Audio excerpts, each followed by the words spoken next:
All right, well, let's get started. First of all, welcome. Thank you for coming here tonight. My name is Mike Hawkins. I'm chairman of the Transylvania County Board of Commissioners. And I was telling Jeanette a few minutes ago that usually when commissioners come into the Rogo room and the room is full like this, it's not a good thing for us, you know. But tonight is different because tonight we are going to be treated, and I think that is the word, to a presentation that I think will be the beginning of an exciting new part of the history of Transylvania County. I want to begin by introducing, well, first let me tell you a little bit, just briefly, because Jeanette's going to do this, but this is the result of action that the Transylvania County Board of Commissioners took to engage an outside agency, an outside firm, to come in and take a look at county economic development activity, to give us ideas, to analyze what we're doing now and give us ideas on things that we might want to do in the future. As such, we have county commissioners sitting at the side table here. This is not a commissioner meeting. We are just here listening to the report, and we will deal with, as will other boards, deal with some of these things that are coming up in the report in regularly scheduled meetings. I would like to introduce the two commissioners who are here tonight. First, seated at the table and seated closest to you, the audience, is Commissioner Darrell Hogsett. Darrell. And then the other commissioner who is here tonight is seated beside the county manager, Mr. Artie Wilson, is Commissioner Paige Lamel. Paige. Now, there are two commissioners who are not here tonight. Commissioner Larry Chapman is in Washington, D.C. tonight on business. He's in Washington tonight, and I believe he's got to be in Raleigh tomorrow. So he's got a busy week this week. But he sends his regrets and regards. Also, Commissioner Jason Chappell. Jason is not here tonight. Jason told me that it might work out that he would not be here tonight. Many of you know that Jason's wife, Tessa, is expecting a baby, actually overdue. And there was some thought that she might have to be induced today. And if that were the case, that he would not be here tonight. So I'm suspecting that that's what Jason is doing, which is far more important than sitting here this evening. So Jason also sends his regards, and both of them want to strongly say that their inability to be here tonight is in no way reflective of any lack of interest or lack of excitement about what's going on here this evening. There are also members of the other elected boards here this evening. We've invited them. They are going to be here hearing this report at the same time that the commissioners are hearing it. We have not had any kind of preview presentation from Jeanette. Also, a number of appointed boards members are here this evening because some of the things that are being recommended tonight will impact all of these boards, and we thank all of you for being here tonight. As I say, this came about through an initiative from the Transylvania County Board of Commissioners. We voted to engage J. Goldsmith and Company. There has been a study group that has worked with J. Goldsmith and Company, helping the company over this past 3 or 4 months as she's done her research. I would like to briefly just read the names of those people who have been on that committee and have devoted many hours to assisting her. They are Dr. David Joyce, Dr. Jeff McDarris, Deborah Hall, Mark Burrows, Karen Easter, Linda Locks, Frank Porter, Larry Nelson, Bill Towler, Libby Freeman, Ed Coy, Linda Coy, Jeremy Owen, Joe Moore, Bob Benerick, and Larry Chapman. So thanks to those people who have been an invaluable resource for Jeanette during these past 3 or 4 months. Now, the last thing I want to say before handing it off to Jeanette is that, and I was looking out among the audience here tonight, many of you here tonight, maybe most of you here tonight, have spent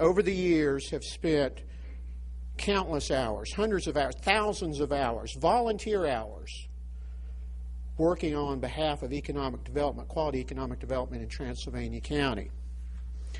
When you have that kind of ownership of something. Sometimes it's hard to hear new ways of looking at things. For some of us tonight, some of the things that Jeanette says might be things that we already know. Some of what she says tonight might not be things that we know. She might present things that we might not necessarily at first blush agree with. She may say some things tonight that some of us might even think is unfair. But you know what? Speaking as a commissioner, I would say that's okay. I'm good with that. If those things will help us not think about the past, but think about the future, then by all means, Jeanette. Here's the parable of the seeds, right? The parable of the sower. Seeds that fall on good soil flourish. And so what I'd ask us tonight, as Jeanette makes her presentation, is that let us be the good soil. Let us be the soil that these seeds can flourish in. And with that, Ms. Jeanette Goldsmith.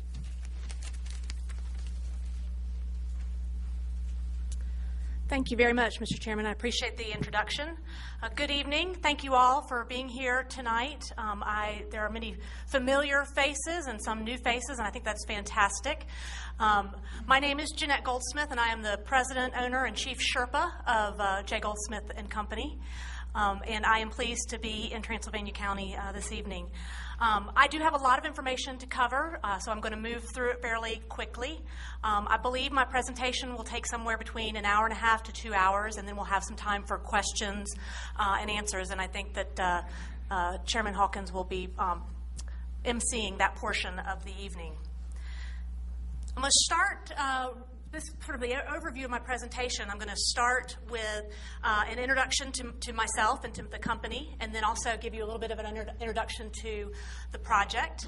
I'm then going to move into what I call Economic Development 101, or an introduction to economic development.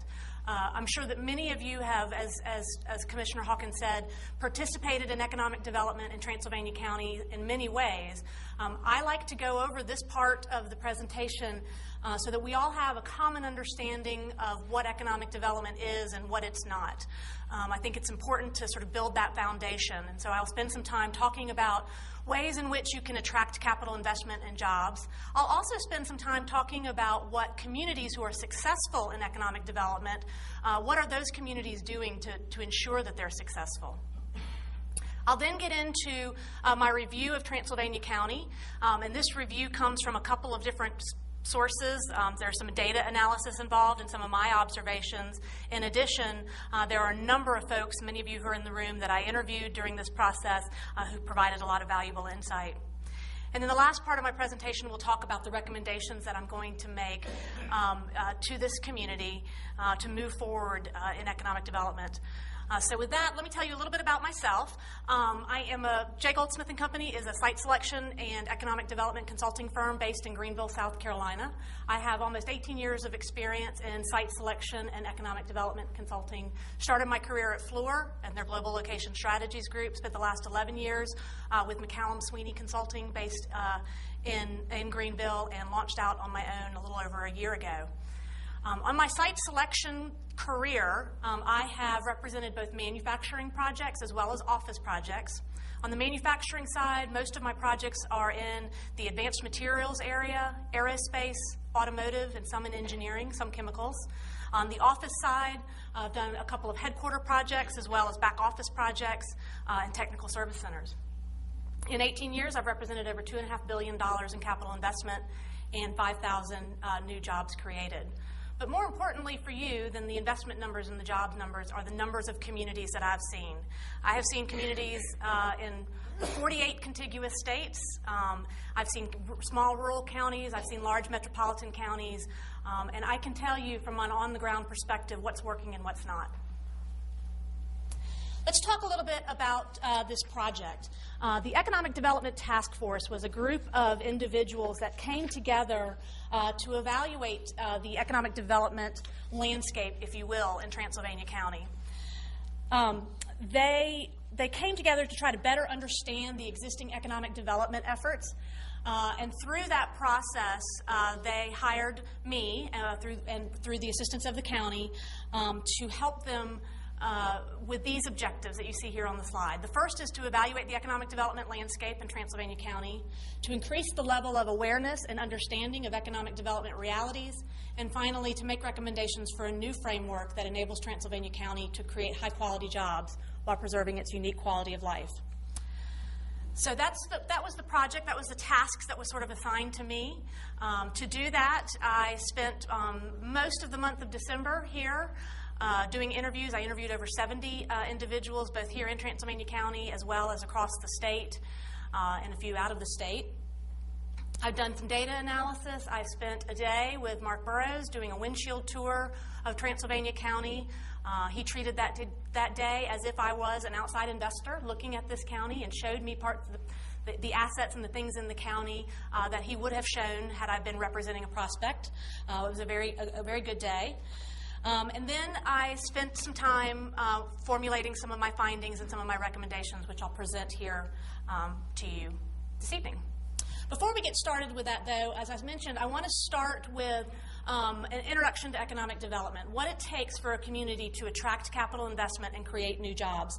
And the first thing to start off is the recognition that capital investment and job creation come from three primary sources. The first is entrepreneurial development. This is the creation of new jobs, new wealth, through the establishment and growth of traded sector businesses within your community. And before I go any further, I want to define a traded business versus a non-traded business, and I'll talk about this throughout my presentation. A traded business is one that sells goods and services to consumers primarily outside of their community. So it's bringing new wealth and new capital into the community, versus a non-traded business, which is providing goods and services to the residents and the citizens of that community, whereby we're just sharing the wealth with each other. So that's the difference between traded and non-traded. Entrepreneurial development really focuses on that traded business area. The second source for capital investment and new job creation is existing industries and operations. These are the companies that are already located in your community.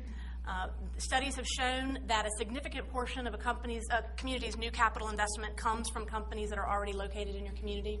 And then the last source is the recruitment, or the attraction of new capital investment and jobs from operations that are located outside of your community.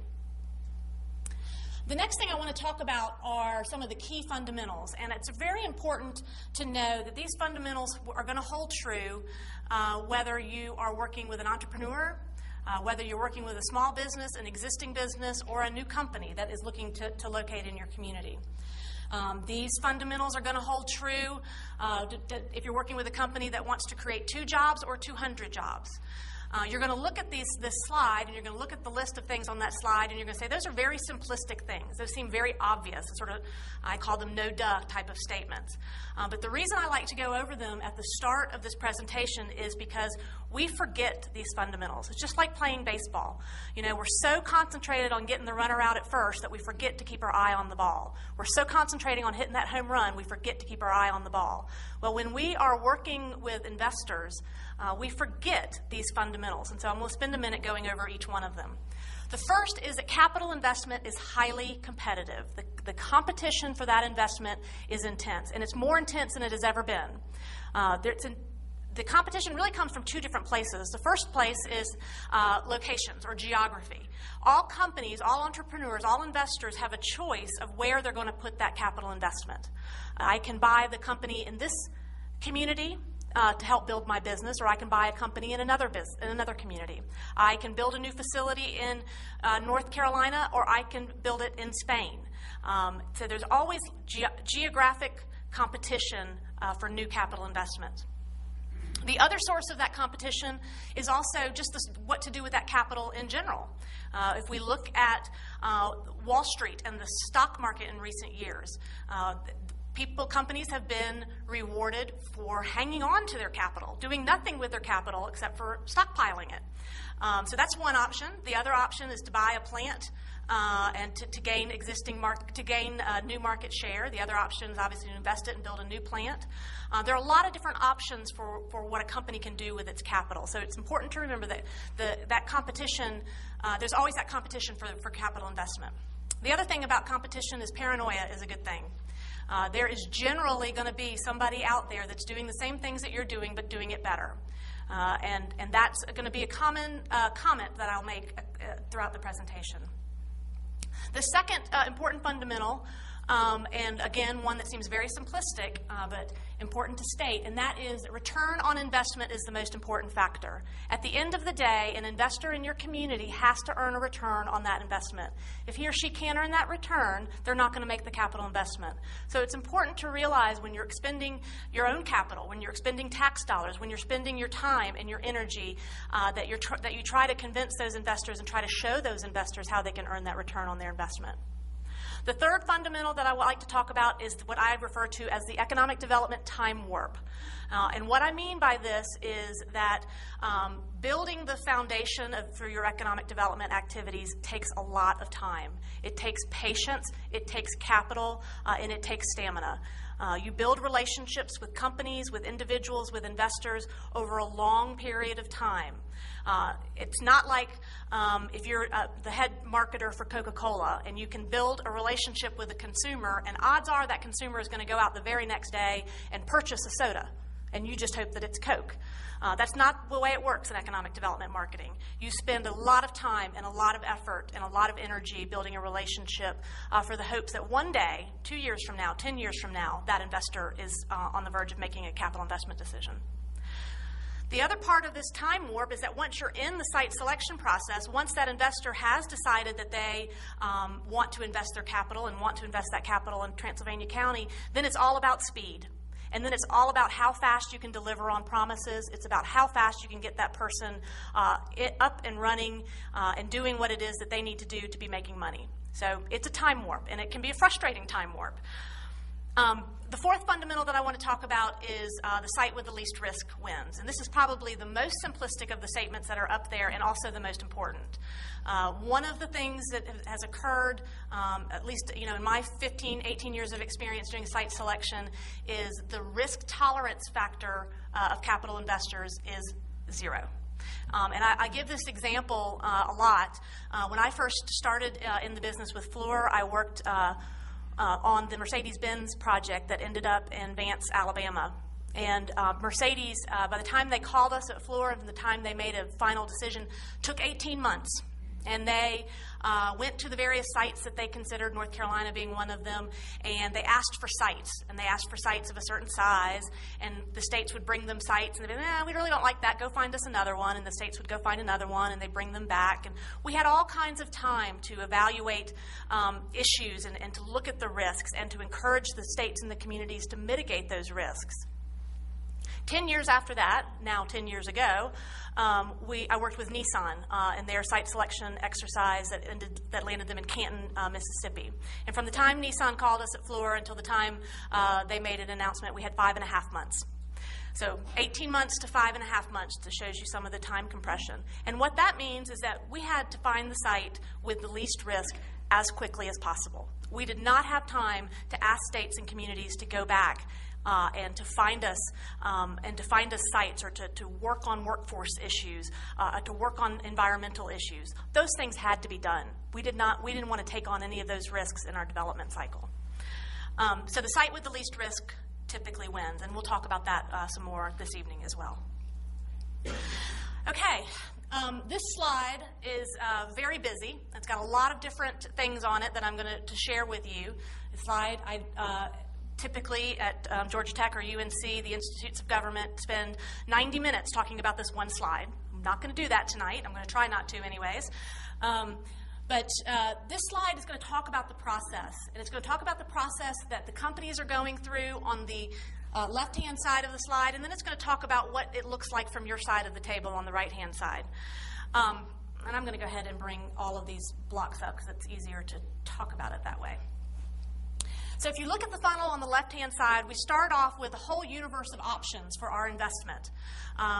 And that's typically called the search region. Sometimes the search region can be all of North America. Sometimes it can be just the southeast U.S. Sometimes it can be non-contiguous areas. And typically the search region is defined by the company based on some common needs, whether that's inbound supply or outbound product. One of the most interesting examples that I have in recent years was SGL, as a carbon fiber maker, is making the carbon fiber body parts for BMW's new all-electric vehicle in Europe. And one of the things that BMW has said about that product was they want a zero carbon footprint all the way through the supply chain.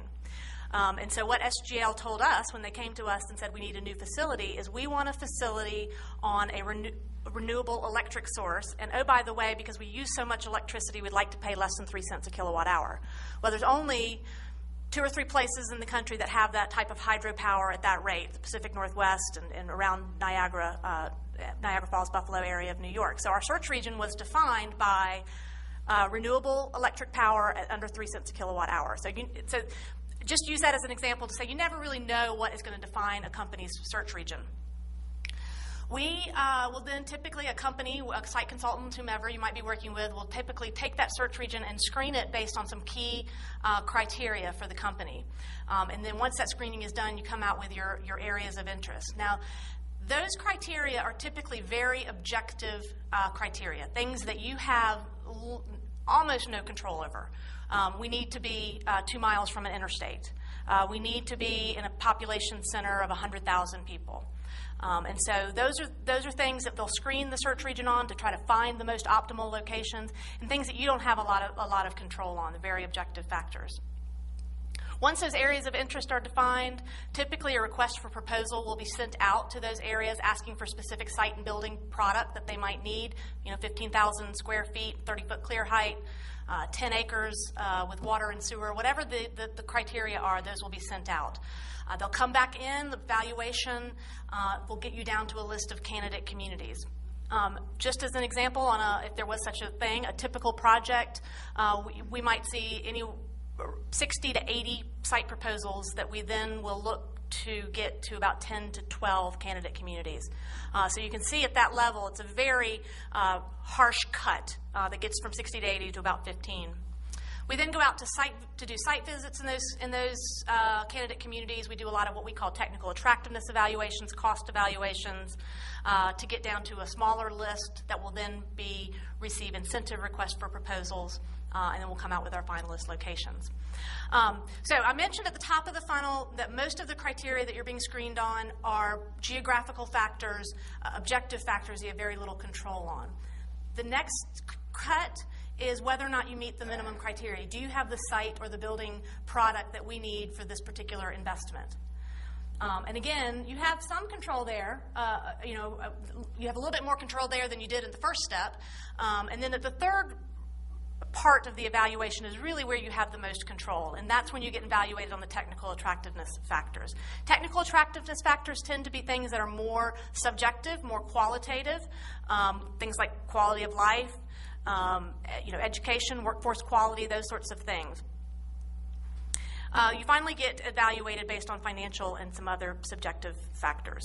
At the bottom, at the end of the day, the final site decision is made, and really, I promise you, you have no idea why the decision was made the way it was. You might think you know. You might have read reports or heard that such and such a county, gave away the building or wrote them $1 million check, or you might think you know the reason, but I promise that you don't.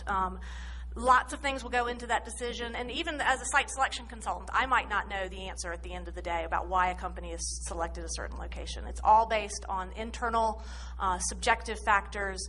It's a mix of issues that all kind of come together to make that final decision. Or it could be where the CEO wants to live and play golf. I mean, you just never know. What's important for us tonight on talking about this funnel? The most important thing to remember is in order to be successful at that capital investment, you have to stay in the funnel. If you drop out of the funnel at the top, you're not going to be able to get to the bottom. If you drop out of the funnel in the middle, you're not going to be able to get to the bottom, right? So at the top of the funnel, I've just finished telling you that typically the screening is based on things that are beyond your control. What can you do? What can you do to help yourself stay in the funnel? And the answer is marketing. Make sure that the companies that you want in your community know who you are. So when the time comes for them to make a capital investment decision, they say, you know what, they're 14 miles off the interstate, but I know that they've got these really cool things that are going on in their community and we want to be there. So let's put them on the list. Make sure that you're marketing, make sure you're top of mind to those companies. The next cut is, do you have the appropriate product that they need? If you don't have it, you're going to get kicked out of the funnel. So make sure that you have the product that they need, whether that's a building, whether that's just office space, whether that's an incubator, whether that's a site, whether that's water and sewer infrastructure, whatever it might be, making sure you have that product in your inventory and ready to go to make sure that you stay in the funnel. Lots of other ways to keep yourself in the funnel as we go down the list. One of the things that I like to talk about a lot are the role that incentives play in this process. That's not part of what we're going to hear talk about, but I think it is important for everyone to realize, because we do think of incentives as the most important part of the game, is that the incentives don't come in until the very end of the funnel. If you don't have the right community with the right set of attributes and the right product mix, you can't stay in the funnel to even talk about incentives. It doesn't matter how good your incentive policies are if you can't stay in the funnel at the top. Okay? So we're not going to talk about incentives tonight. We're going to focus on staying in the funnel at the top. Okay? So the lessons learned from the funnels, the thing I want you to take away and keep in your mind as we go through the rest of this presentation, ability to influence the process is very limited. It's very difficult to influence that process, particularly in the early stages. Marketing will increase the likelihood that Transylvania County gets included in the funnel and stays in the funnel. You are going to be automatically discarded from lots and lots of projects that think that they need interstate adjacency, airport adjacency, population. So we already know off the top that there's going to be a huge subset of projects. I shouldn't say huge, a large subset of projects that we're not even going to be included in. So let's make sure that subset of projects that we are going to make sense for know who we are. Make sure that they're including us in the funnel. As I said, the objective is to stay in the funnel as long as you can. We never know what makes that final decision, but as long as you're down there at the bottom with one or two other locations, that's going to be the way in which you win the capital investment at the end of the day. The best way to stay in the funnel is to be prepared. And so that's a lot of what I'm going to talk about talking about Transylvania County.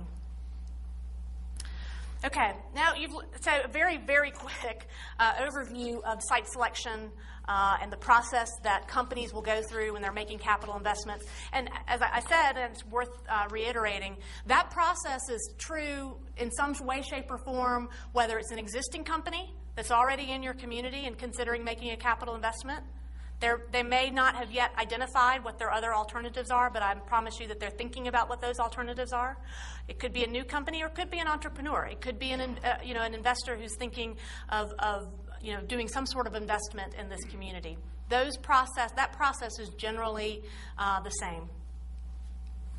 Let's talk for a minute. I'd like to talk for a minute about what communities that are successful in economic development, what those communities that are winning projects, that are increasing their capital investment, that are creating new jobs, what are they doing that enables them to be successful? And there are four things that I generally like to talk about.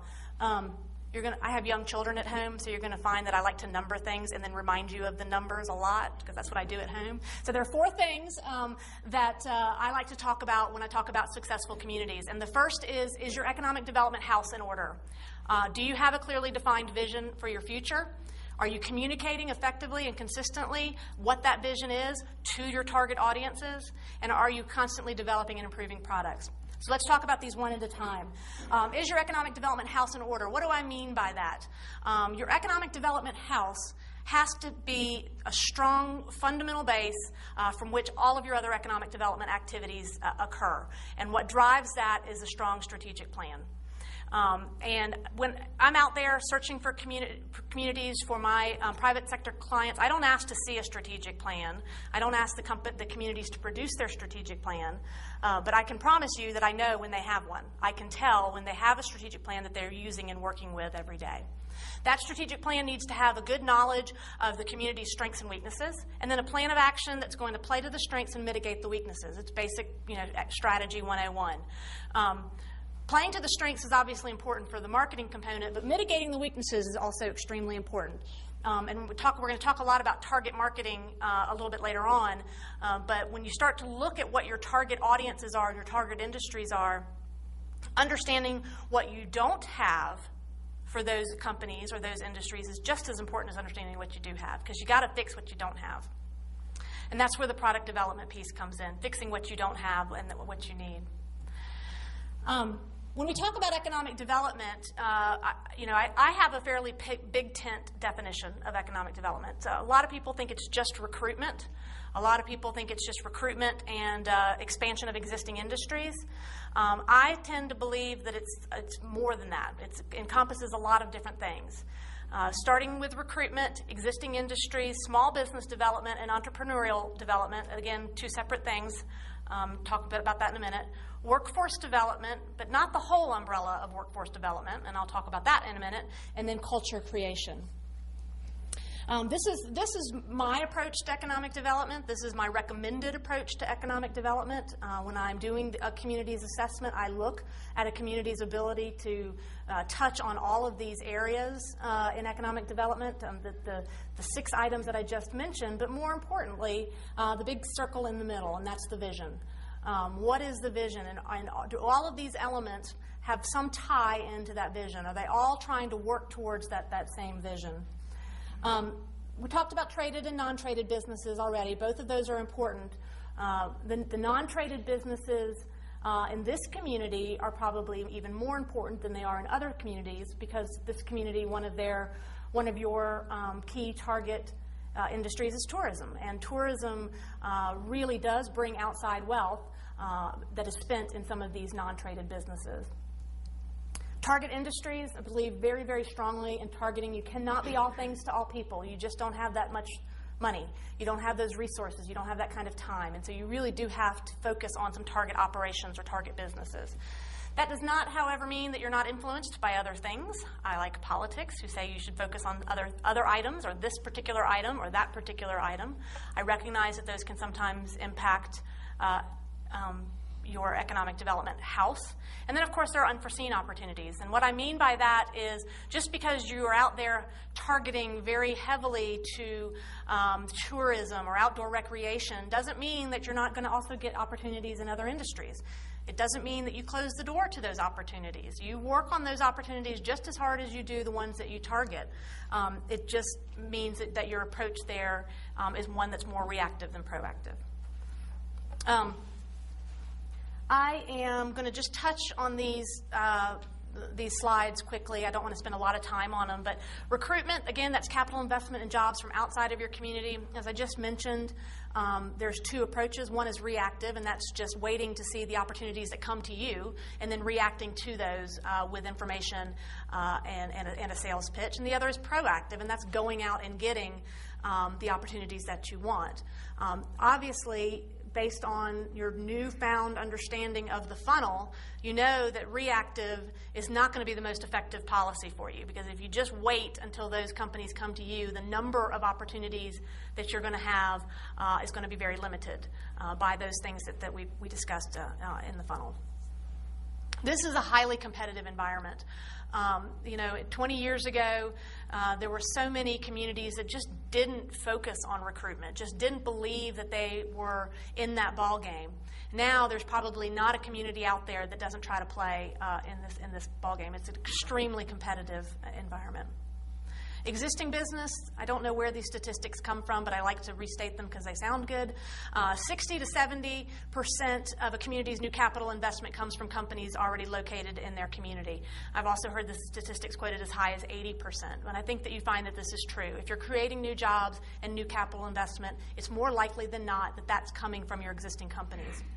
More important, No, not more important. As important as the jobs that those existing companies are creating or the investment that they're making is this second point, and that is that prosperous companies are the number one indicator of a successful business climate. If I'm an investor and I'm considering your community as the location for my investment, looking at whether or not your existing industries are growing and expanding and thriving is my number one indicator that I'm going to grow and prosper and thrive in this community.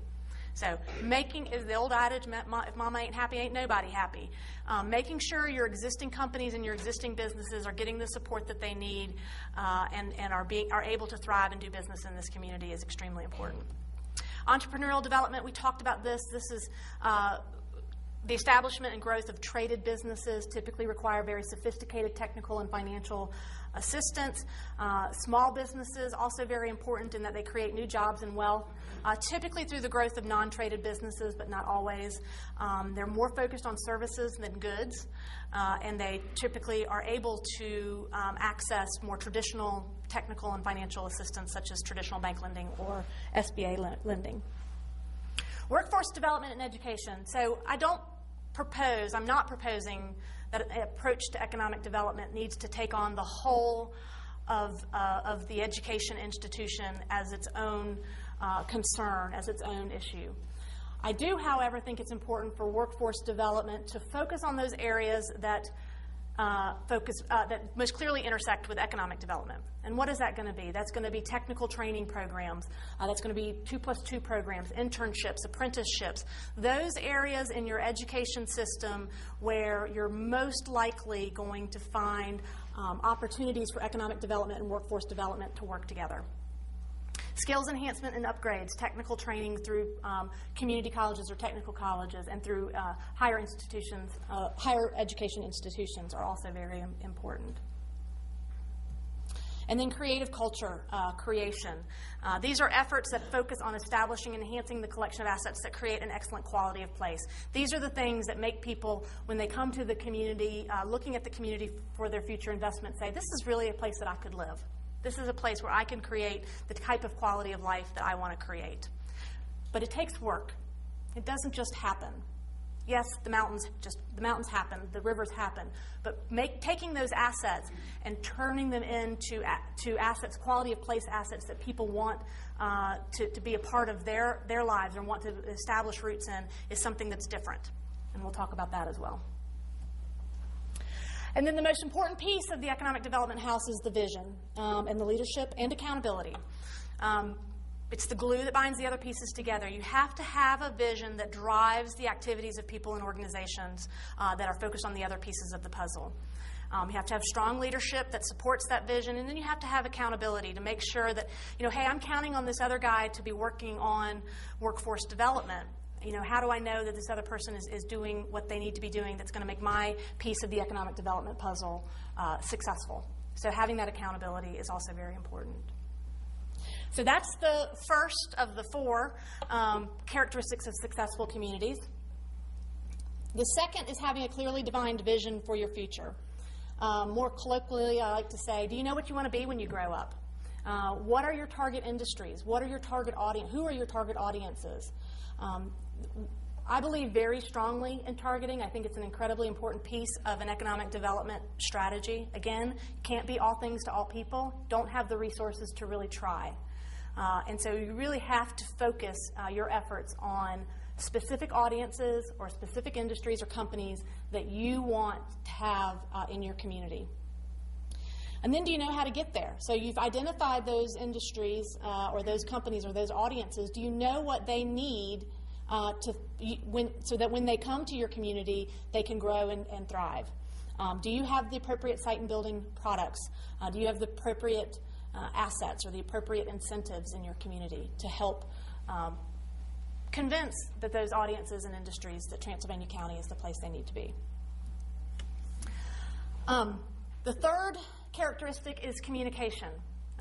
Communities that are successful in economic development are constantly communicating with their target industries or audiences, with site selection consultants, or whomever their end user might be. It's a consistent message. It's a message that they may tweak the words, they may tweak the brand a little bit, but the message stays consistent, and it's effective for a given audience. If you think about in economic development, some of the more successful brands, you think about Memphis, America's logistics hub. Those may not be the exact words anymore. They may have changed the words around. But when you think about America's logistics hub, you think about Memphis. You may not know that Memphis is actually in 3 states. You may not know that Memphis actually sits on a river. There may be lots of things about Memphis that you don't know, but you do know that Memphis is America's logistics hub. Research Triangle Park. The RTP region did a study not that long ago of their foreign direct investment and were shocked at the number of people who were considering the RTP that didn't know it was in the state of North Carolina. That's okay. They knew the Research Triangle Park, and they knew that's where they wanted to be. So it's all about building the brand. It's all about building that message and communicating that message to your audience. As I mentioned earlier, this is the hardest part of economic development because unlike the soda buyer, you never know when your consumer is getting ready to make a purchase. They don't announce it. They don't tell you. They don't come to you and say, we're getting ready to make an investment and you're our choice. It's very rare that occurs. So you have to be very diligent and have to have a lot of stamina so that you know when a company or an individual is in the investment process that you're going to be top of mind.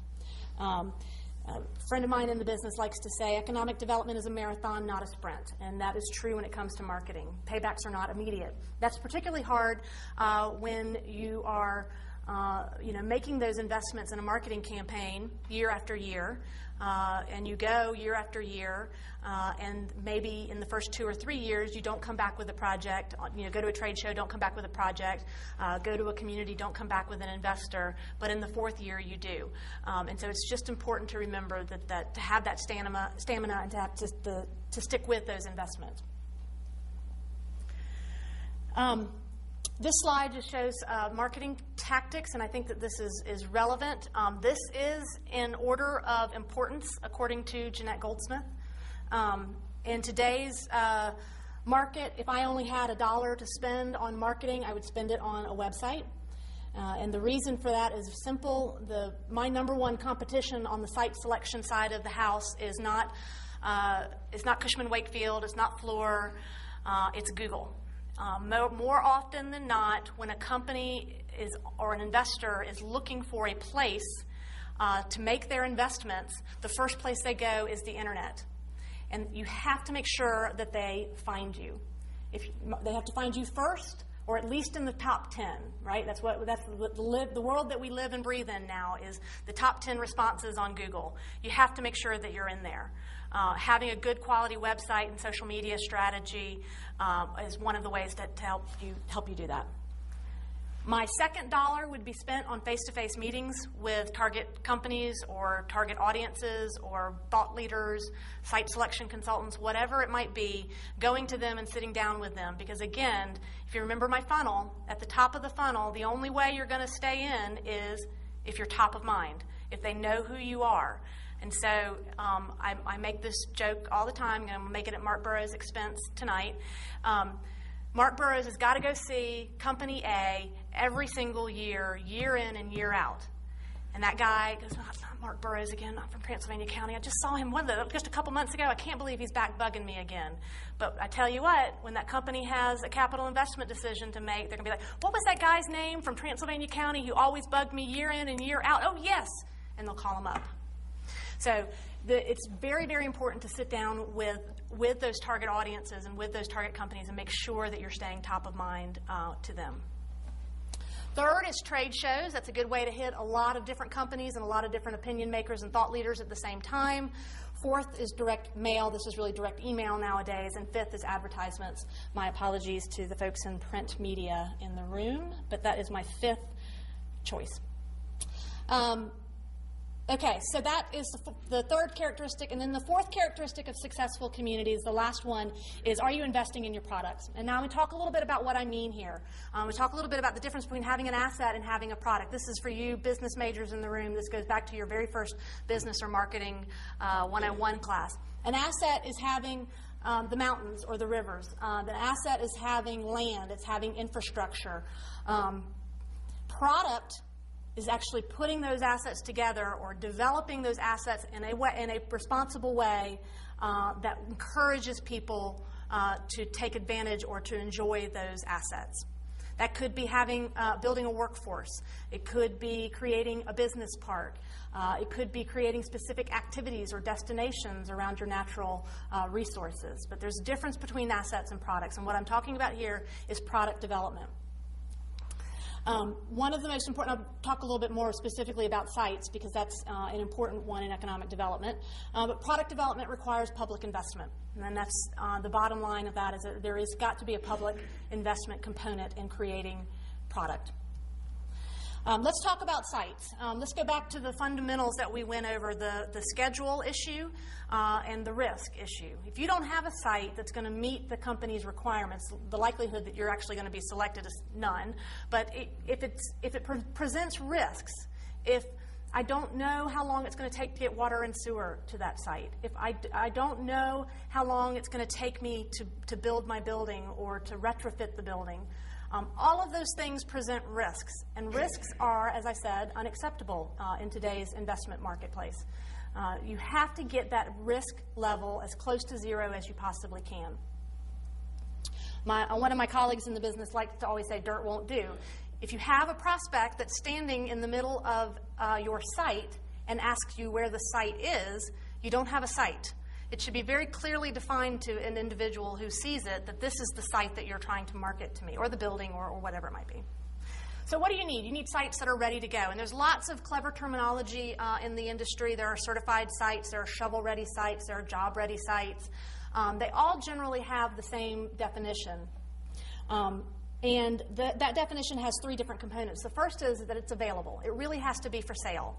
It can't be, I know somebody who says it might be for sale. It has to really be for sale, preferably with established terms and conditions. The last thing that you want is to know somebody who says it's for sale for a certain price, but now that you're asking, that price has changed. So having a site that's really available and preferably with established terms and conditions. The site needs to be fully served. Electric, water, sewer, natural gas, telecommunications. Natural gas is less important for some end users. This does not mean that we need to run water, sewer, electric, telecommunications to every end of the county. What this means is that we need to have well-defined plans of how we're going to serve the sites that we intend to market, how we're going to serve those sites with utilities. The plan has to have it has to have a cost associated with it. It has to have a schedule associated with it. If rights of way have to be acquired, we've got to understand what that is going to mean.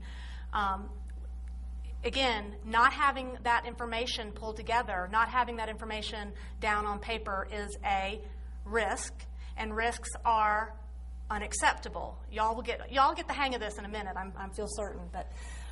So it's very important that you have sites that are ready to go, that are fully served with utilities. And then the third part of that definition is that you have to have sites that are developable. And what do we mean by this? That means if you say, I can put a building on these 5 acres, I can put a building on these 5 acres.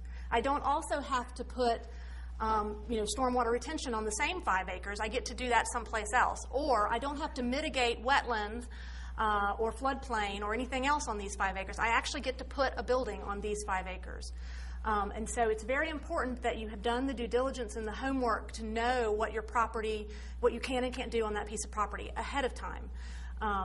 If you are going to tell a prospect or investor that they can build on these 5 acres, that's got to be the truth. I mean, they really have to be able to build on those 5 acres. And so having done all of that homework ahead of time reduces the schedule risks and also will hopefully reduce the cost associated to the developer. So available, fully served, and developable. The 3 key criteria when we're talking about product. Okay. So that is my overview of economic development. I hope that you have learned a little bit about the capital investment process. I hope that you've learned a little bit about what it takes to be a successful community in attracting capital investment. I am now going to focus on Transylvania County. In this part of my presentation, I will talk to you about some of the assets and the challenges that I see for Transylvania County. I do this exercise looking at the county as if I were an investor. And it can be anything. I can be looking at it to invest in a manufacturing facility. I can be looking at it to invest to build a hotel, or to build a house. I mean, it doesn't. The investment I am representing is less important than just recognizing that I'm an outsider looking at your county from the perspective of a private sector investor. So I look at things in sort of 4 different buckets: physical, site, buildings, utilities, transportation; operational, workforce. Obviously, workforce is going to be more important if I'm building a manufacturing facility than building a house, but nonetheless, you get the point. Workforce and education and training are keys to my operation, and so I'm looking very closely at the operations. Living, quality of life. If I'm transferring executives from other locations, or if I'm going to live here myself, with the understanding what the quality of place is going to be an important part of the evaluation. And then finally, leadership. And why is leadership important? Well, at the end of the day, if I choose to put my investment in Transylvania County, I got to know that this group of individuals, whether they're elected officials or appointed officials or work in the K through 12 system, that they're going to be able to help my business grow and thrive. They're going to be able to help me stand up my business. And so I look at leadership from both the government and then also a non-governmental or NGO perspective. Okay, so let's get started with physical. These are the things that I view to be assets for Transylvania County. First off, adequate transportation routes throughout the county. Granted, I was here in the winter and not the summer, so there was not as much traffic as I might witness in the summer, but I found that it was easy to get around the county and to different parts and through the county. Adequate electric infrastructure. And I want to say something about the word adequate. Adequate means it's good. It's not great. It's not stellar. The electric infrastructure, just using that one as an example, doesn't make me want to go out and name Transylvania County the data center capital of the world. But it's good. It's good for basic manufacturing operations. It exists in along the corridors that would be potential locations for business. Access to water, and I'll go ahead and admit to you now that I am a member of that school of thought that says water is going to be what oil and natural gas are to us today. Having access to water is going to be an incredibly valuable asset, and one that Transylvania County needs to take very seriously as you move forward, especially in your economic development planning. Wastewater treatment system in Rosman, just built a new wastewater treatment system. I think it's going to be a very valuable asset for that end of the county. And then telecommunications. You've got access to telecommunications infrastructure in a lot of different areas throughout the county. Doesn't seem to be any major roadblocks there. I'll also say that you've got a provider, a telecommunications provider that's willing to work with you as you try to develop sites for specific types of businesses, and that's an unusual asset. Forgive me for a second. I'm trying to get to my notes here. So we talked about. So those are the assets for the physical. Now let's talk about the challenges. We're going to start with your site and building product. There is, in my opinion, a lack of adequate product in this community. There are pockets of land that are available for investors, that are currently available for investors, that are okay, but they're limited, and once they're gone, there's nothing else. I really think that there is a lack of a business park that isn't already built out. I mean, if you look at the 7 acres in the Jennings Industrial Park, that is a good established business park, a nice business park with one parcel left, and once that's gone, that's really all that there is. And so the fact that there isn't the next business park yet identified or even online, I view as a very serious challenge. Water and sewer infrastructure. There's no water and sewer, and not a lot of water and sewer infrastructure outside of Brevard and Rosman. But more importantly, from my perspective, is that there's really no plan or policy that's stated for extending water and sewer to those areas. So what does that represent for me as the outside investor? Risk, and risks are unacceptable. I think that is going to be that's going to be a very important piece when we start to talk about developing new product for the county. And then limited water treatment capacity. I think that that y'all are working on that. I know y'all are working on that issue, and I know that that's on your plate as of right now. And so I do have a recommendation about that later on. Distance to the interstate and air service. I'm going to pause for a second because while they are on the weakness list, on the challenges list, the truth of the matter is I don't think they're that big of a deal. And here's why. As I said already, if somebody needs to be on an interstate or next to an international airport, they're not considering you anyways, right? They're going someplace else. So I think that you're close enough to an interstate. Asheville is a good airport. Greenville's a good airport. Charlotte's not that far away. I don't view these as real hindrances to your economic development.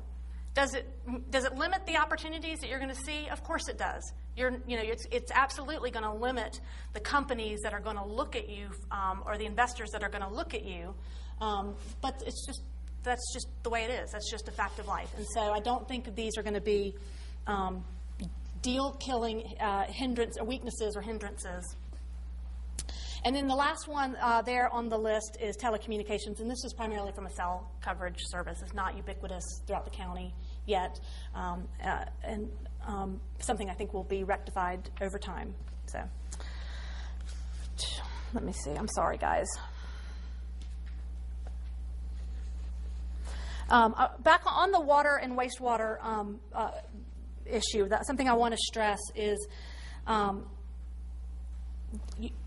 one of the things that has to be done is to show a prospect the way in which you're going to mitigate that issue. So, for example, if you identify a parcel of land that you think might be appropriate for economic development, being able to, as I mentioned earlier, being able to show the investor how you're going to mitigate the water and sewer issue is going to be critical for making that parcel of land work. And if there is a lot of things that have to be taken into consideration, right? There is cost, of course. There are other things that go into the conversation when you talk about extending water and sewer. Who's going to pay for it? Who's going to maintain it?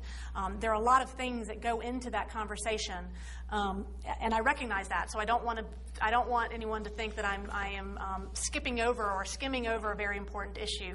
All I'm saying is that's the conversation that needs to take place.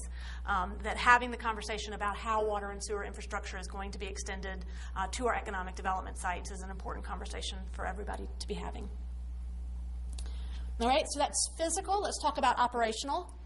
The assets that I view is that there is an available labor force. There are people who are looking for work. There are retirees and second homeowners that may be looking for second careers. In young entrepreneurial people who have chosen to live in Transylvania County because it's a cool place to live. All of these groups of people make up, in my opinion, a very viable labor pool from which to draw from. Educational opportunities and quality, K through 12, educational quality, strong SAT scores, strong high school graduation rates. Whether we like it or not, that's what a lot of investors look at to evaluate educational quality. Career technical education training, I think the focus areas are appropriate for the growth. We're looking at the growth of this community in the future. Blue Ridge Community College, obviously an extremely important asset in this community. North Carolina is blessed with an extremely strong, robust community college system, and then you're thereby blessed for having a campus in your community. And then, of course, Brevard College itself. That Brevard College brings a lot of different assets, not just operational assets, but also a lot of quality of life assets to this community that, again, as an asset, needs to be further developed and enhanced. So let's talk a little bit about the operational challenges. And when I talk about this, I want to remind everybody that while I did do some data analysis, I did not do an in-depth data analysis on skill levels and of the existing workforce. So this is based on observations and interviews that I've done with existing employers. The challenge that I see is that the skill levels of the existing workforce, the technical skills, are perhaps not adequate for today's manufacturing environment. Today's manufacturing environment, I think, as everybody knows, is highly automated, very sophisticated equipment that requires advanced math and engineering skills, advanced computer skills that unless you've been in that environment or been doing that sort of training, you probably just don't possess. I know I don't possess it. In addition, I heard from a number of different places and a number of different sources that the work readiness skills, some of the soft skills, are also lacking. And the need to continue to retrain or train the existing workforce or the future workforce on the importance of these work readiness skills is critical. I heard from a number of different employers that it's oftentimes difficult to recruit high-level professionals or high-skilled professionals, certain types of programmers, certain types of cost accountants, certain of those types of professions are not readily available in the labor market and can sometimes be difficult to recruit. That recruitment difficulty, the reason I heard, the reason that was cited more often than not was a trailing spouse issue. I am a person of I've got a certain skill set that a company in my community wants, but unfortunately my spouse isn't going to be able to find work in this community. So I did hear that recruiting those positions is difficult, and more often than not it's the lack of an opportunity for a trailing spouse.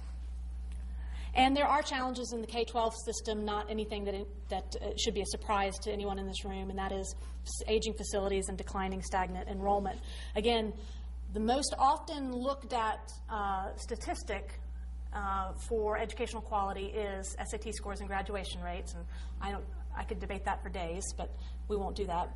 However, the next statistic that is looked at most often is enrollment and changes in enrollment, and so that's an important indicator for operational issues in the K-12 system. Okay, next let's talk about living. This is quality of place assets. When asked the question, the number one asset of Transylvania County, the number one strength of Transylvania County, 9 times out of 10, the first one that came up was woods and water, the beauty of the place, the recreational activity, and the natural resources that make this an attractive place to work and live. I think that's obvious and can't be disputed. Culture, both the Brevard Music Center, the Porter Center, the visual arts also offer another asset towards quality of place. Community came up quite a bit in these interviews. People described this community as a great place to raise a family, safe. They could describe it as an easy community or an open community. I think that is a tremendous asset when you're talking about attracting investors into your community. Being an open, easy community. People, smart, engaged, friendly, vibrant downtown, the hospital, and then the location. Close. If there's not enough to do here, you can get to Greenville, Asheville, Charlotte, Atlanta in reasonable time. So a lot to talk about here in the quality of place assets. The quality of place challenges, access to affordable housing is one that I've heard. Obviously, with second homeowners, drive the value of land, the value of property continues to increase, impacting the ability to find affordable housing. This also plays into a little bit in that ability to attract the higher skilled professionals. When you're talking about some of the mid-level professionals, their ability to be able to afford and live in this community are different than they are in other places. But the one that I want to talk the most about is loving it to death.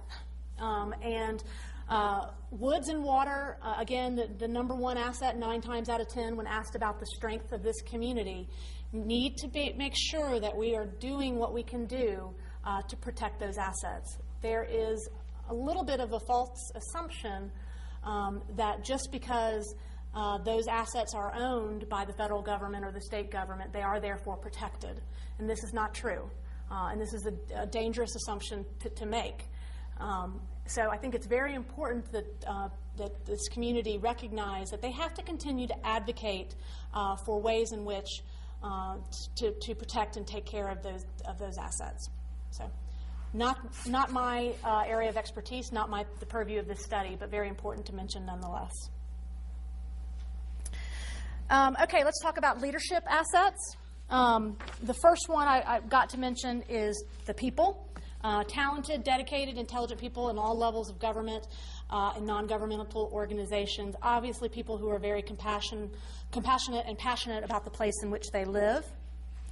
I found through observation that all pieces of the economic development puzzle were present. So you go back to my Venn diagram with the 6 circles. They're all there. They're all there in varying levels of effectiveness or support, but they are all there, and I think that that's good. There isn't a single one of those circles that is absent, and that's an asset. And the third thing I want to talk about is common viewpoints on an economic development vision. One of the things that I was warned about when I started this project was that there's a lot of discrepancy in the ways in which people define economic development, or the ways in which, more importantly,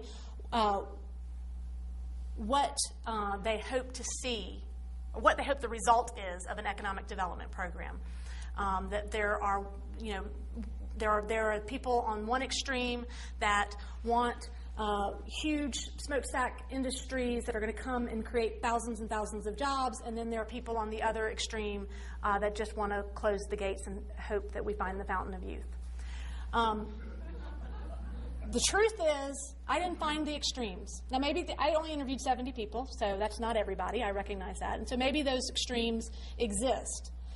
But I believe very strongly that there is a lot of commonality in the way in which you think about economic development and the future of economic development in Transylvania County. And I'm going to talk about that a little bit more when we start talking about some of the recommendations. The bottom line is you want to create good quality jobs that are going to pay a living wage. If that's in manufacturing, that's great. If that's in back office technical service centers, that's great. It's important to you to create those quality jobs that pay a living wage. It's also important to you that those companies and those people that are investing in your community understand and treat as valuable the assets that make this a great place to live and work. And I think that the fact that there are those common viewpoints is important. I think that that means that there's a place that we can start the conversation about a vision. Okay, leadership challenges. As I said, all of the different pieces of an economic development program are here. They're not all developed as adequately as they should be. Some of this is due to a lack of sufficient investment in economic development programs. But as I say in the report, money alone is not going to solve the problem. But increased investment in economic development, I do think, is part of the challenge that we face. Focus on small business. Again, all of the elements are here. You've got good capital providers. You've got good technical assistance providers. You've got space. I don't think that they are communicating as well as it could be. I think it could be a little bit more seamless and a little bit more obvious to the outside investor how that works. Entrepreneurial development, I think, could be better supported. Again, this is a resource or a funding issue, but it also is, I think, needs a little bit more of a wider focus, if you will. The Senior Resource Network is an excellent program. I think that they do a lot of great things. I think that program sort of lacks a widespread appeal to a lot of different parts of the entrepreneurial community. And then marketing, as we talked about, the marketing is an area that is also lacking in terms of investment. Too many non-governmental organizations, and because there are too many, they appear fractious. And so what I mean by that is because well, let me get the last challenge. The third challenge is the lack of a common vision. All of the elements are there to create a common vision. It just hasn't been done. It hasn't been stated. It hasn't been clarified.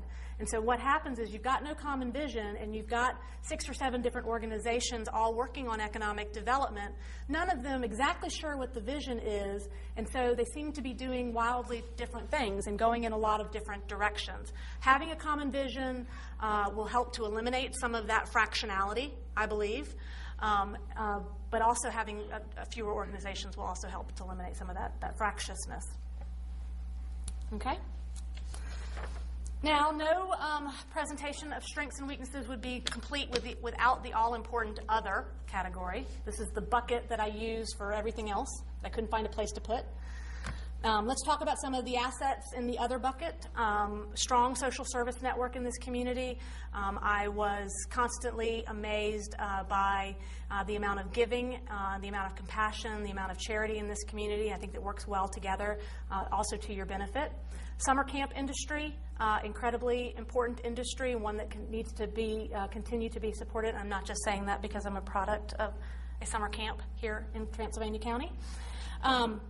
The Job Corps, I've read with some sadness that the enrollment at the Job Corps has been suspended temporarily, but I do think that the Job Corps provides an asset for the community, and then, of course, the Pisgah Astronomical Research Institute.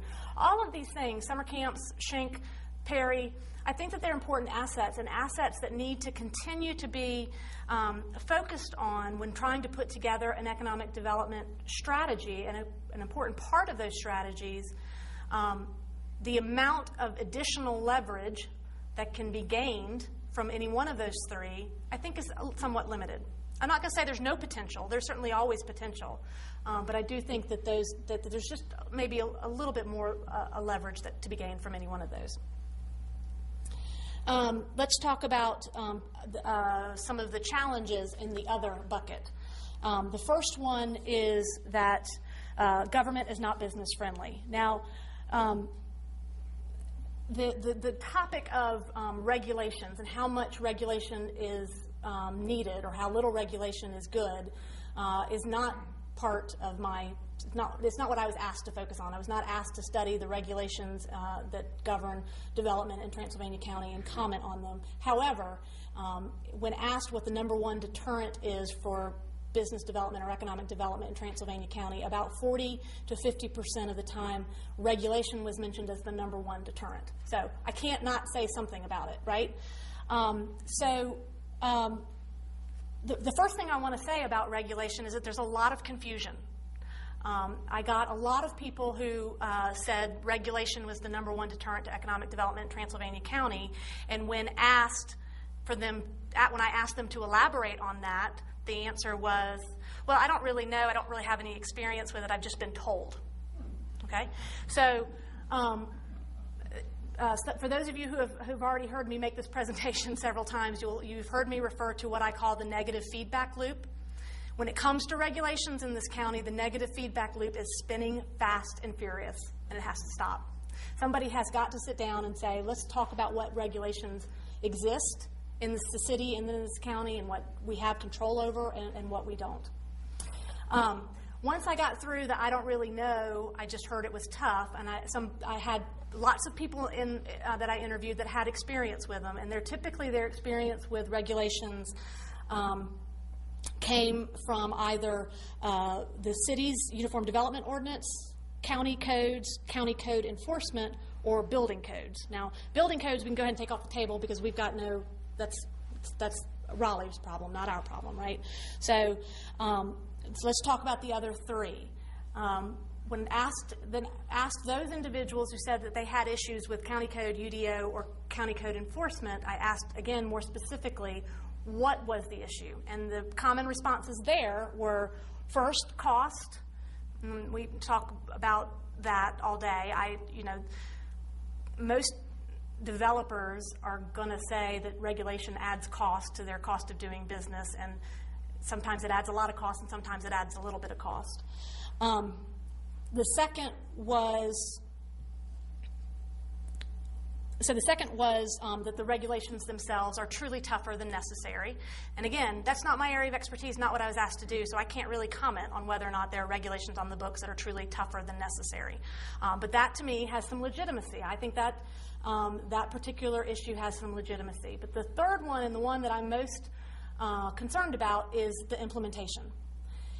And come on, guys, I know y'all can do this. The implementation doesn't seem to make sense. It doesn't. Sometimes it seems that it gets made up as we go along. It's not laid out for me. I don't know exactly what it is I have to do when, and once I clear a hurdle and go back, then I have to clear another hurdle. And what does that create? Risks. And risks are unacceptable. So to me, the most important issue when we talk about regulations and what regulations do and don't do for Transylvania County, the implementation is the one that I think where most focus needs to be on. Because I'm not here to tell you what your regulations should be. I don't live in this community, and that's not my purview. But what I do want to say as an outside investor looking at you, if I don't know exactly what is expected of me, and exactly what I'm allowed to do and not allowed to do, and the time frame in which I should be able to do it, that risk is going to be unacceptable to me, and not something that is likely to encourage me to make investment. Okay, that's regulations. The other challenges that I note are macroeconomic challenges. Again, not a lot that can be done immediately about these. Outmigration of youth. This is a common problem for rural areas all over the country. It's not unique to Transylvania County, and in fact, you're probably doing better than other rural areas by the fact that you do have Brevard College, Blue Ridge Community College, both of which allow young people to stay here.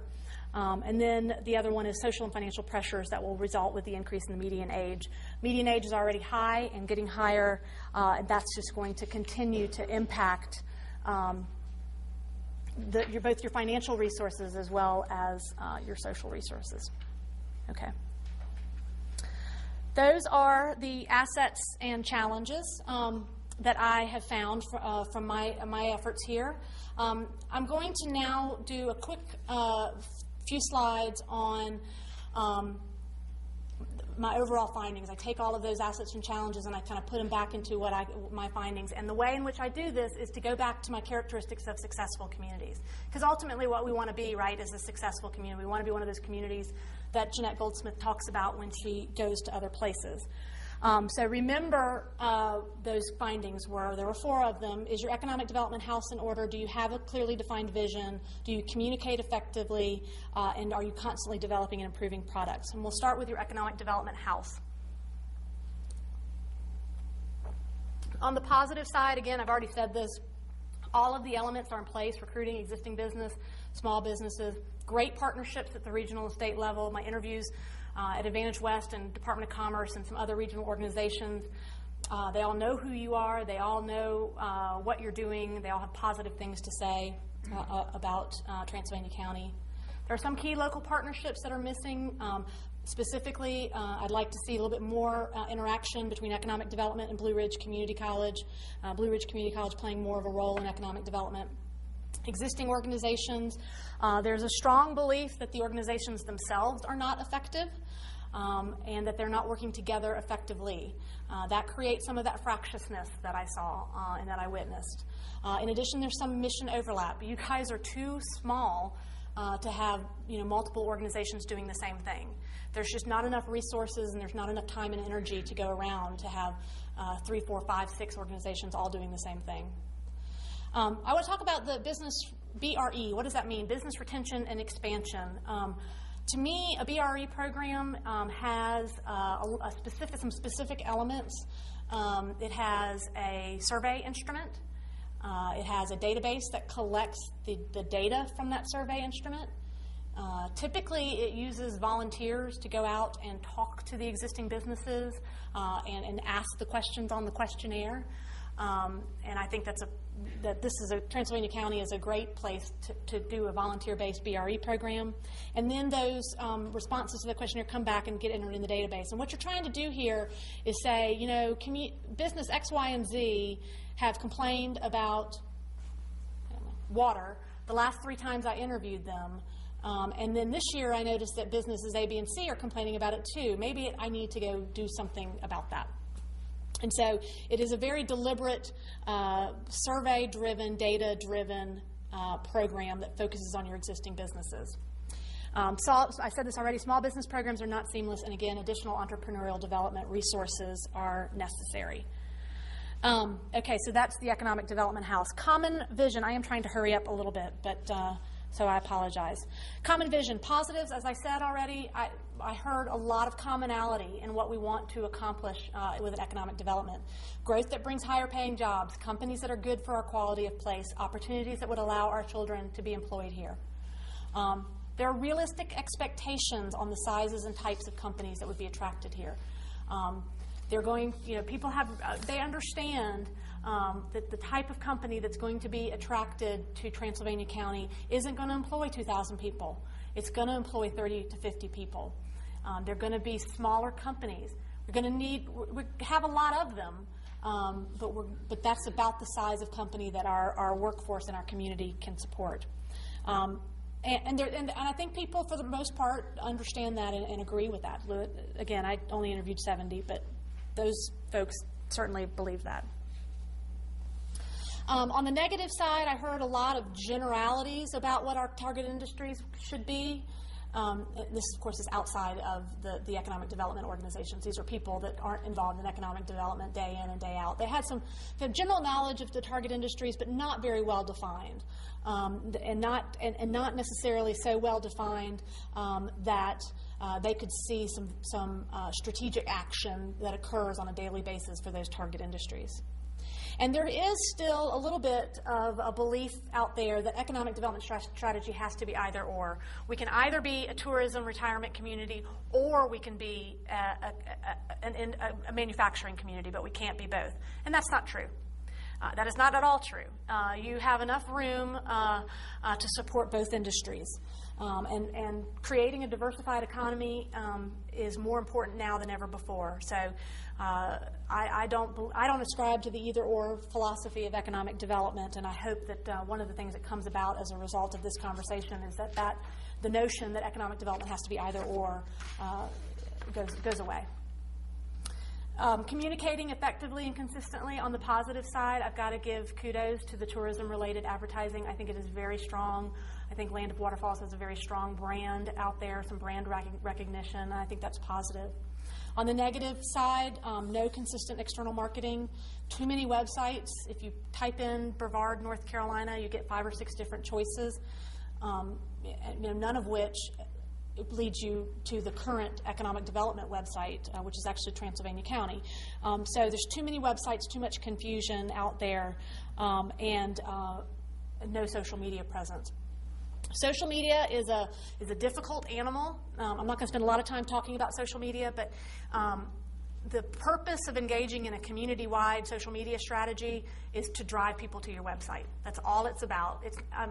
Yes, it's nice to create conversations and to have these discussions online, but the bottom line at the end of the day, what you want to do with your social media strategy is get people to your website.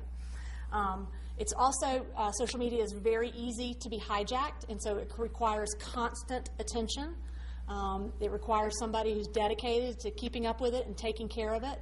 But I do think it's an important element of a marketing strategy.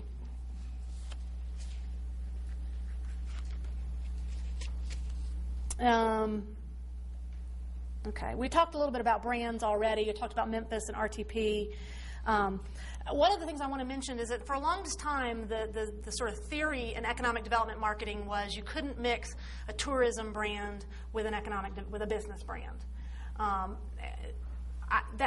Some places are doing effective jobs of combining tourism with their business brand. South Carolina being a great example. Smiling Faces, Beautiful Places started out as a purely tourism brand that was quickly adopted by economic development. Now we've just changed it, so we'll see how it goes. But that's a good example, in my opinion, of a way in which a tourism brand and a business brand can commingle. Ultimately, whether or not you decide to commingle your brands or to establish Land of Waterfalls as a larger brand is up to you, and a conversation that y'all have to have. But do know that there is some discussion about tourism and economic development and whether or not those two can commingle. Okay, lastly, are you constantly developing and improving products? And again, not site and building product is inadequate, not enough investment. And then the last bullet I want to talk about is an over-reliance on the belief that Transylvania County assets are one of a kind, and therefore additional product development is not needed. It's dangerous. I love this place. It's got a lot to offer, but I promise you there are places out there that are beautiful. They may have a different set of assets than you have, but they're taking those assets and they're developing those assets responsibly in a way that's going to be attractive to investors and end users. So I don't believe that you can just say, hey, as long as we could just tell people about this place, once they come, of course they're going to fall in love. What's not to love?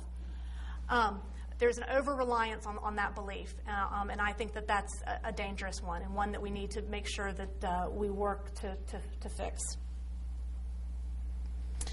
Okay, I've got about 30 more minutes or so, and I'm going to focus those 30 minutes on my recommendations. My recommendations I have in 4 buckets. Of course, the all-important other bucket is on the list, but I also have organizational recommendations, I have marketing recommendations, and product development recommendations. The most important thing I want you guys to realize as we walk through these recommendations is that they are not a packaged set. From this point forward, as you talk about these recommendations, you can take some of them, you can take one of them, you can take all of them, you can take bits and pieces of them. They do not come as a package set. They are not, you don't have to rely on the first one to get to the second and the third one, or vice versa. So with that, my first recommendation on organization is to, believe it or not, create a new one, because I don't have enough.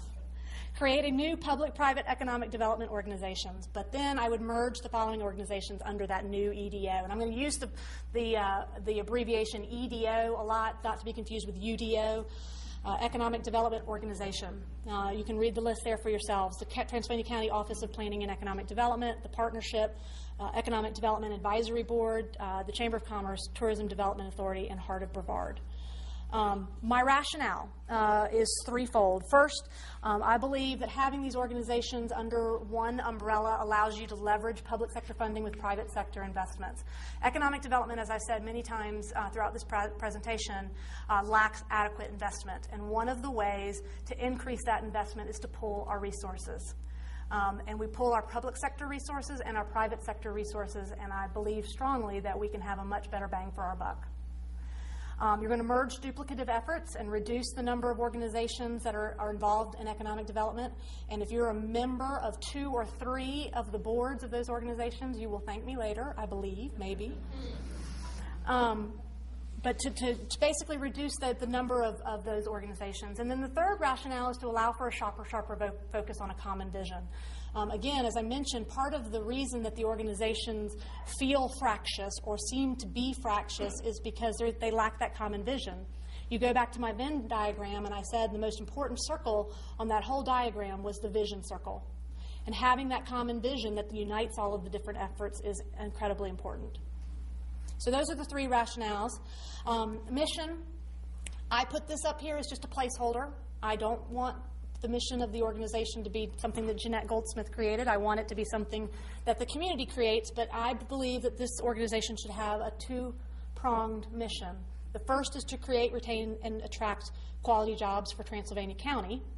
But the second, and just as important, is to develop the community assets that are needed to maximize those opportunities. So it is an economic development mission in sort of the traditional sense of the word, and a product development or community development mission. Both of those are put together. So that mission leads me to 6 functions, and I'm going to go through those. I'm going to kind of slow down here because I want to make sure that everybody hears what I'm saying about these functions. I think that's important.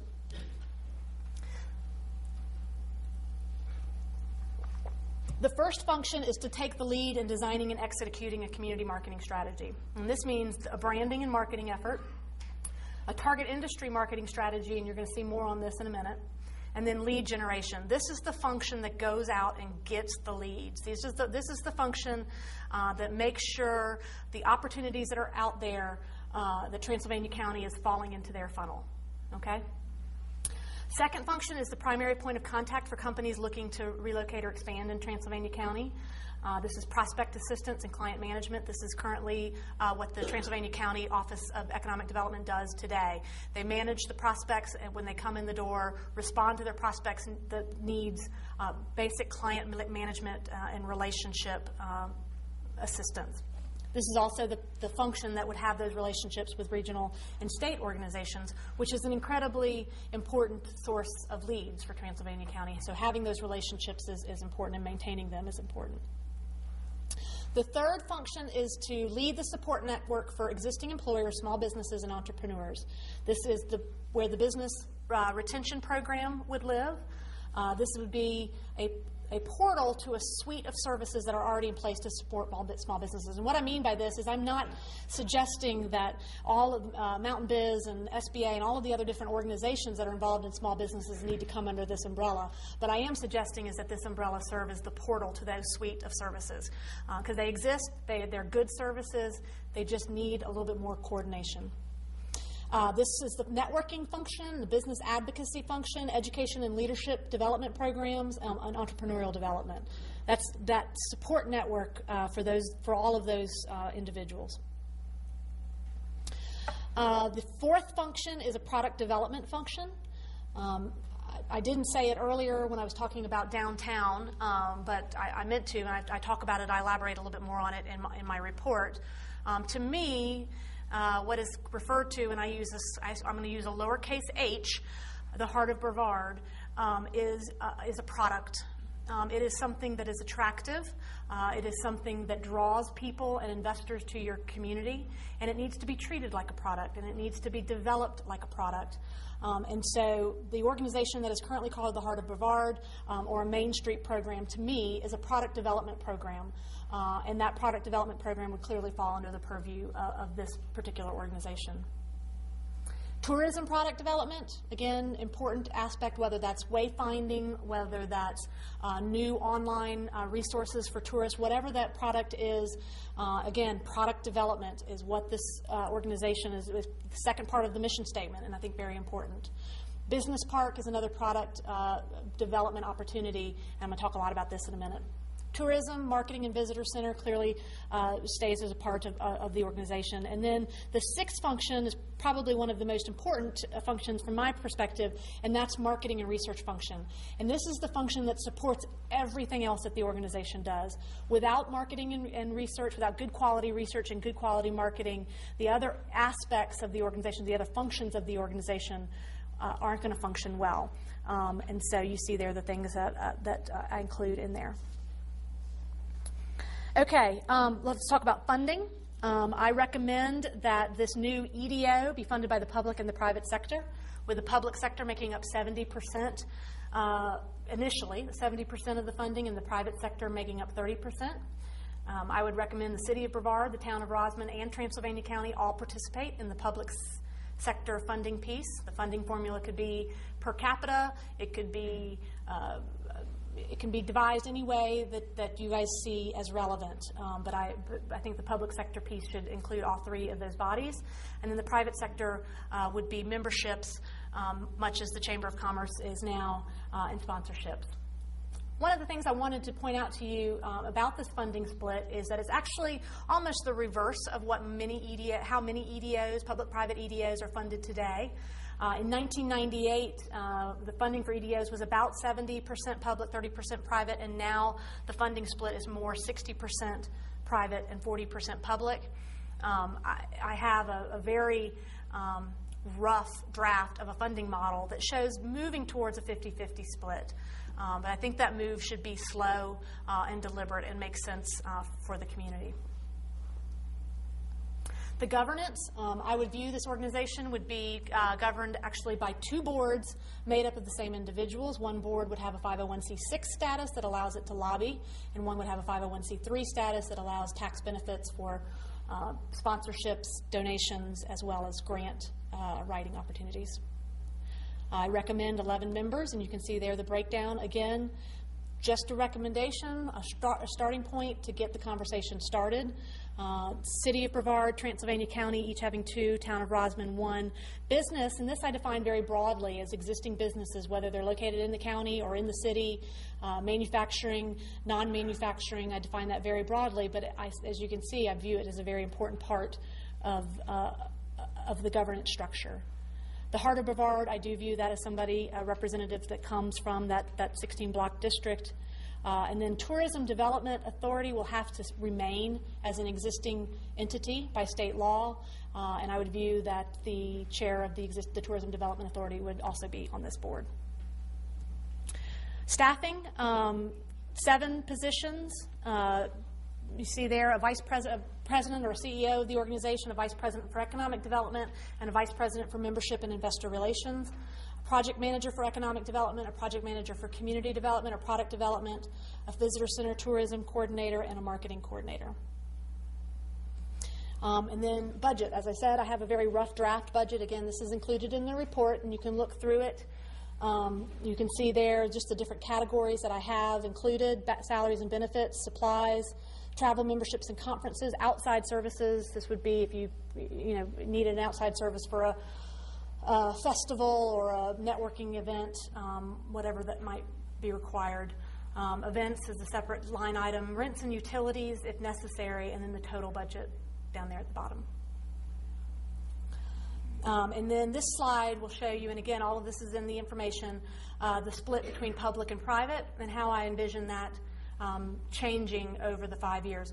One of the things that I should have mentioned, I apologize for flashing back and forth, one of the things that I should have mentioned is I did stagger some of the hiring for this particular recommendation, showing in year 3 the addition of one of those positions that I mentioned. I envisioned the Vice President of Economic Development coming on in the 3rd year. So you see a big jump in salaries and benefits that year, and also a smaller jump in some of the other categories.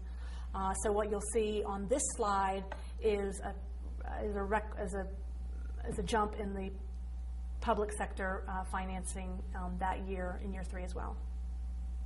Okay. So that's the organizational recommendation. One of the things I want to say, before moving off of that is, again, my recommendations are intended to start the dialogue. Okay. There are a million ways in which you can transform any of these to meet your needs, and I hope that you will. I hope that the dialogue will continue, and that these recommendations will shift and move to really suit this community, and they really are just intended to start the conversation. The second area of recommendations that I have is on product development. I don't have recommendations about Main Street product development or tourism product development, not my area of expertise, also sort of outside of my scope. So I really focus my product development recommendations on a site, on finding a business park site. And so I have, there, again, a lot of different ways that this can be sliced and diced. I recommend a starting point of 50 to 100 acres. If we can find 100 acres, that would be better. But 50 to 100 acres, I think, is a good starting point. Finding and identifying the site is obviously the first step. But then the second step is investing in developing that business park. And I've already talked a lot about what I mean here. Let's start about the available. Let me back up. Before I start talking about how investing in a business park and getting the business park ready, I think it's important to recognize that readiness exists on a spectrum. And at one end of the spectrum is a piece of dirt. And on the other end of the spectrum is a fully developed, ready-to-go pad, fully served with utilities, literally can start pouring concrete tomorrow. Okay? So that's the spectrum that we're talking about. When you make these investments in this business park, you can take baby steps along that spectrum. You can take giant steps along that spectrum. But any step that you take is going to be a benefit to you. Okay? So why do I bring that up? Well, obviously, purchasing the property and having it in the community's ownership is better, in terms of the marketing of that product. But if the first step you take is securing that property through long-term options, that's good too. So I don't want you to think that you have to jump from A to Z in one giant leap. There are steps that you can take along the way. So making the property available, again, purchasing it outright or securing it through long-term assignable options.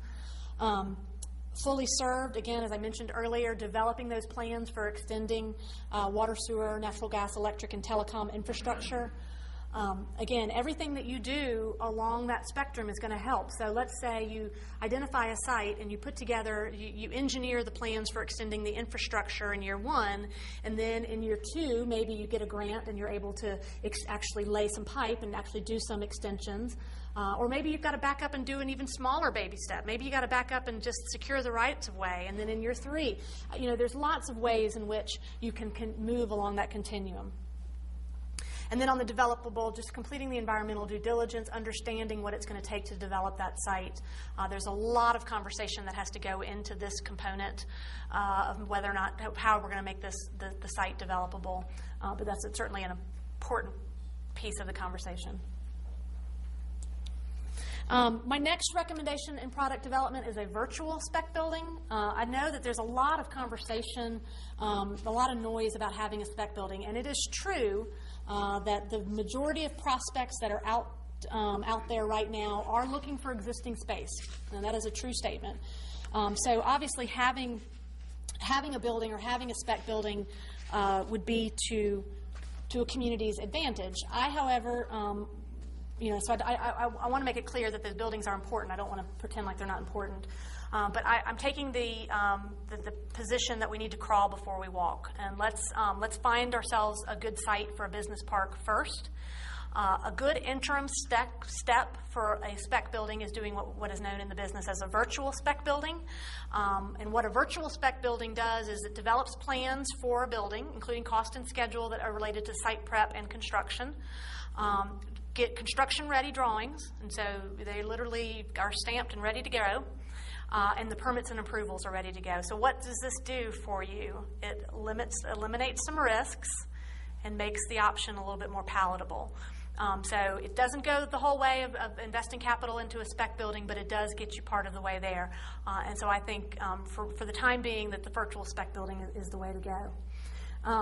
Just to comment on spec buildings, since we're on the topic, the mistake that communities make too often is viewing their investment in a spec building as a traditional investment and expecting a return on that investment in a reasonable time frame. Investments in spec buildings are made for marketing purposes. Having a spec building in your portfolio is not going to earn you a fast return on investment. It's not going to earn you any return on investment, most likely. But what it is going to do is it's going to drive traffic, and it's going to encourage prospects to look at your community.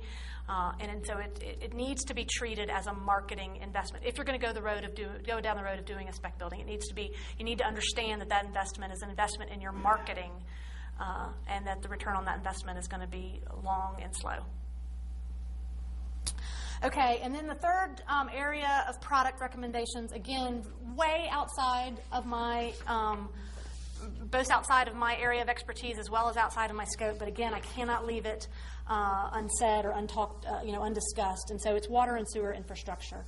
And I know from conversations that I've had that y'all are already having these conversations, and so I'm not telling you to do something that you're not already doing. But in today's marketplace, access to water and sewer is an absolute must. And to say that you're going to have an economic development strategy that just focuses on people who can use well water or exist off of septic is not realistic. It takes that group of people that start at the top of the funnel and cuts it way down to almost negligible. So you've got to develop a strategy for extending water and sewer to your economic development sites. And my last comment on there is about developing a county-wide water and sewer authority, because the reason I've tiptoed out onto this very precarious limb is because I have seen too often counties and regions where individual water and sewer fiefdoms sprout up. Because those communities or those areas feel like they've got to develop water and sewer infrastructure in order to control their own destiny. And so these little fiefdoms sprout up. And typically those systems were not adequately constructed in the first place. They didn't have the money to adequately build them in the first place, and they certainly weren't adequately maintained. And so what you end up with is a system of inadequate infrastructure and resources that you then got to go back and fix, which is a lot harder problem to deal with than not having the infrastructure in the first place. So again, I only state this because I think it has a direct impact on your ability to recruit new companies to the area, and I would just encourage all of you to continue the conversations that you're already having about water and wastewater, both the treatment infrastructure as well as the collection and distribution infrastructures. I have a budget on the recommendations that does not include the water and sewer recommendation. It only includes the business park and the virtual spec building.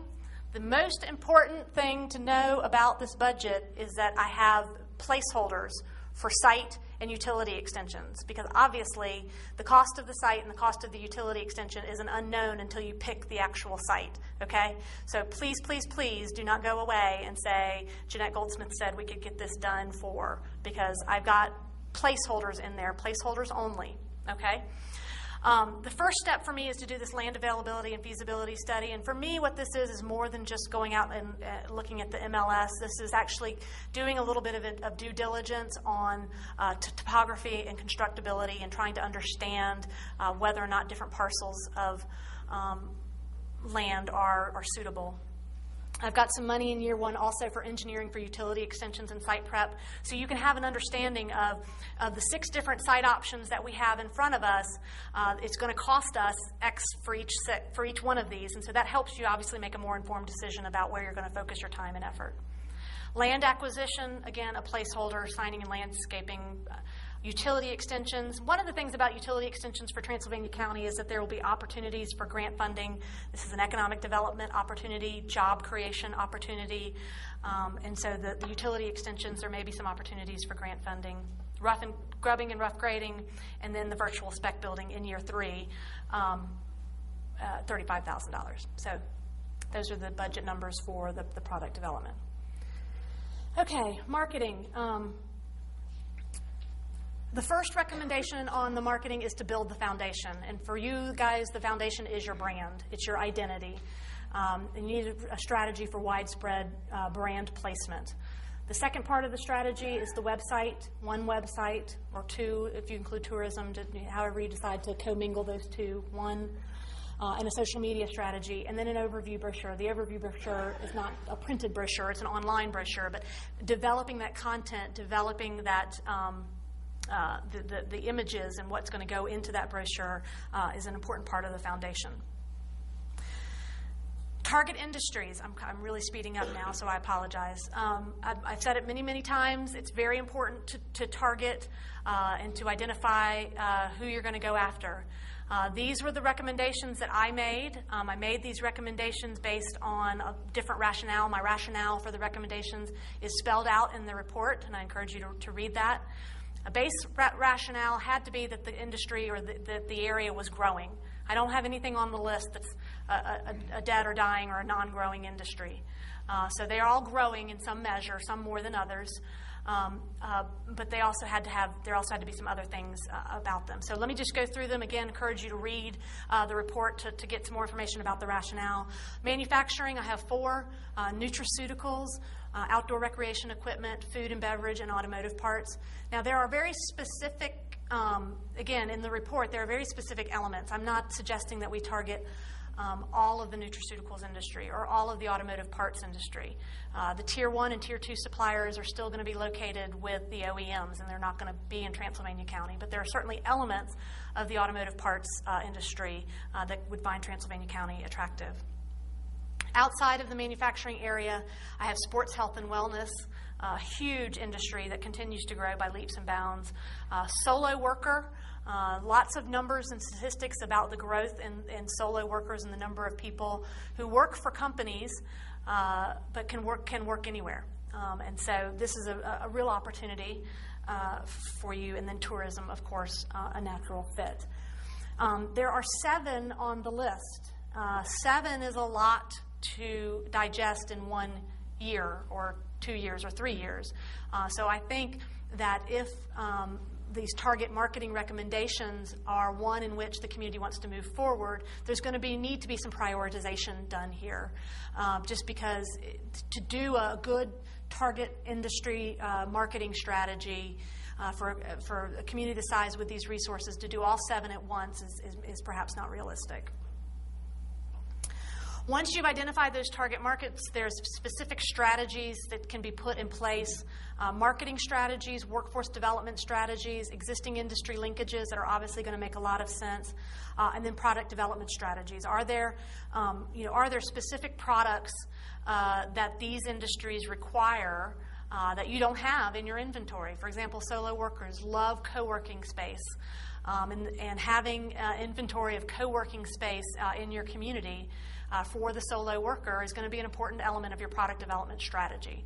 There are lots of things. I could talk about product development for target industries for a long time, but there are a lot of things that are going to go into your product development strategies. Let's talk about some specific target marketing tactics. This is a little bit backwards. The first bullet on this list should be developing your industry-specific sales pitches. For each of your target industries, your sales pitch is going to be a little bit different. And then identifying trade shows and target geographies that make sense for that industry, and then with even specific companies within those industries. Your tools are company lists. These are companies that you have in your geography that would be part of that target industry.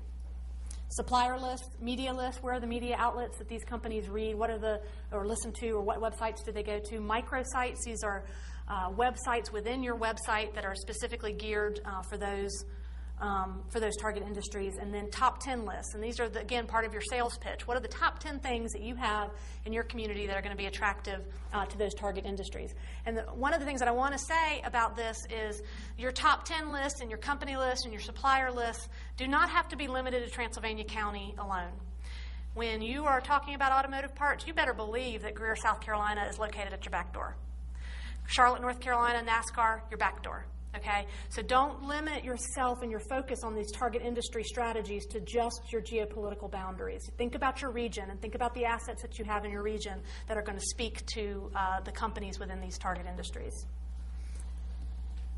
Target industry task forces, very important. Existing industries, education and workforce development representatives, thought leaders, people who know something, and this is where you guys are going to really excel, because you have, as I said, that group of retirees or second homeowners that live in this community that may be part of these industries that are your assets to tap.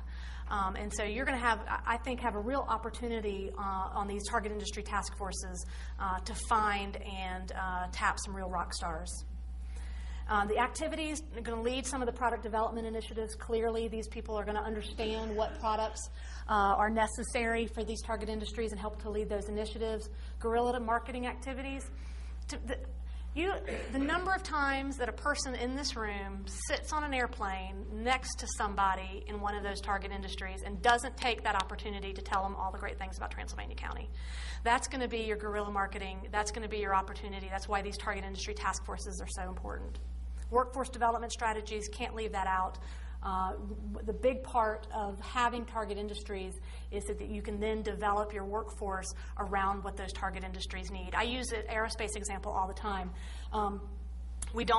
We're not going to build airplanes out of aluminum anymore. We build them out of composite materials.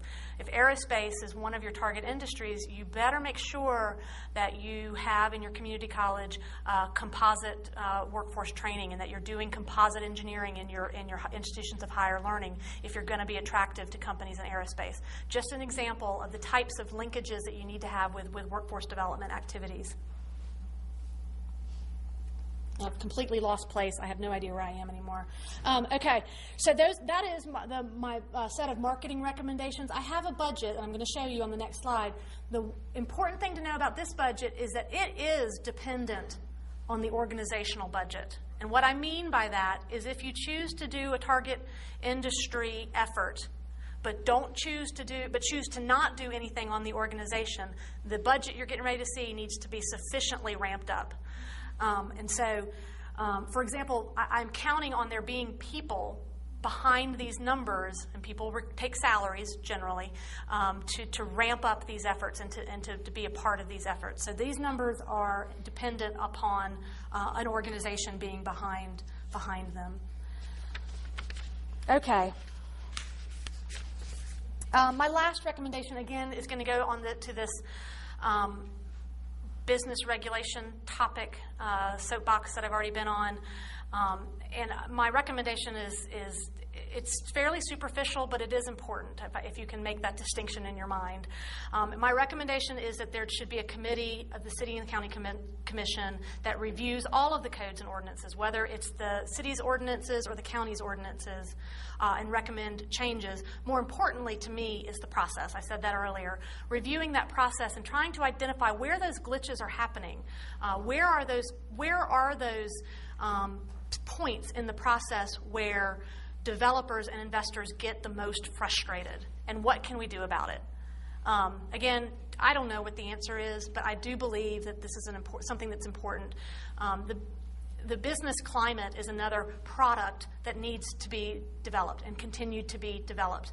And if regulations truly are an issue, if the process is a risk, or presents a schedule risk, if it presents an added cost burden, that needs to be identified and understood. So again, I know the recommendation seems somewhat superficial, but it is very important from my perspective.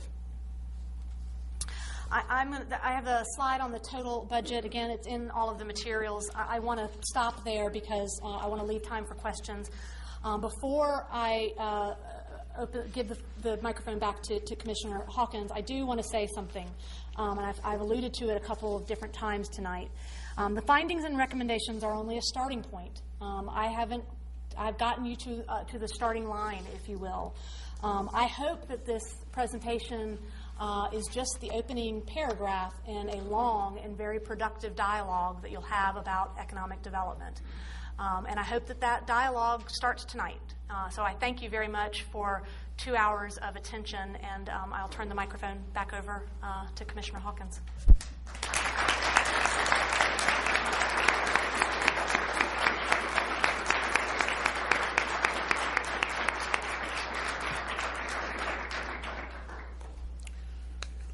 Wow, Jeanette, is that all? I mean, believe it or not, I could go on. Now, let me begin by saying what I'm sure everyone in the room is thinking. Thank you for a remarkable presentation with so much meat to it. And so, as you say, the next step would be let's spend 20, 25 minutes with some questions that we might have. And I would like to begin with, the way we will do this is maybe begin with the county commissioners who are here at the table. If they have questions, and because we do have a limited time, maybe think of your most important question. And then we would go to maybe the members of the other elected boards if they have questions, and then members of the general public. The way we'll do that is county manager, when we get to that point, we'll take the portable microphone that we have, and if you just raise your hand, he will come to you. I told Artie, I want to say a show of hands now. How many people know what I'm talking about? I told Artie he gets to be Phil Donahue now. How many of you know what? Not many. Oh, my goodness. So let's begin with commissioners. Darrell or Paige, let's hold it maybe to one question. Well, thank you for the comments on water and sewer. I was singing that song last week at the County Commission meeting. You did, in the report, in your slideshow, you referenced that we're lacking work readiness soft skills.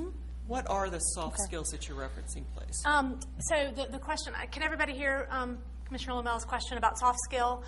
That is,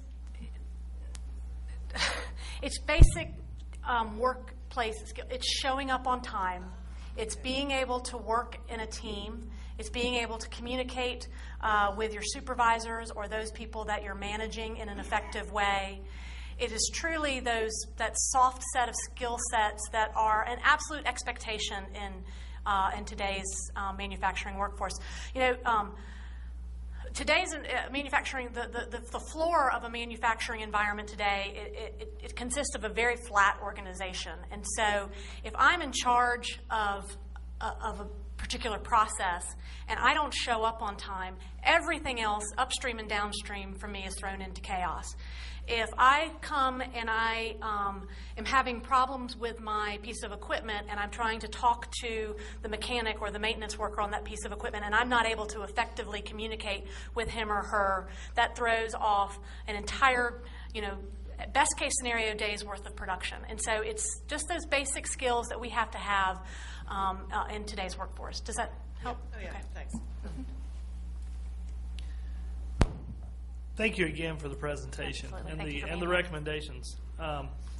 One of the things that was mentioned there, I think that's very important to the commissioners, is very important to the community, is our outreach and continue work with the existing small businesses Yes. we have. And you mentioned there the focus on small business could be more seamless.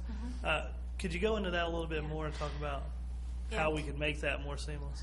Well, I think, so there's a couple of different pieces of that. One is, existing small businesses, making sure that we are reaching out to them through a business retention program and understanding what is it that they need to help their businesses grow and thrive. Obviously, if they say customers, you're like, well, I can refer you to perhaps marketing assistance or that sort of thing. But focusing on those things where we can really assist those small businesses in helping them make their businesses grow. The making the small business services more seamless comment is really driven more towards those individuals who want to start a small business. So maybe not necessarily existing businesses, although they could benefit from that as well. It's I have an idea for a business that I'd like to start in Transylvania County.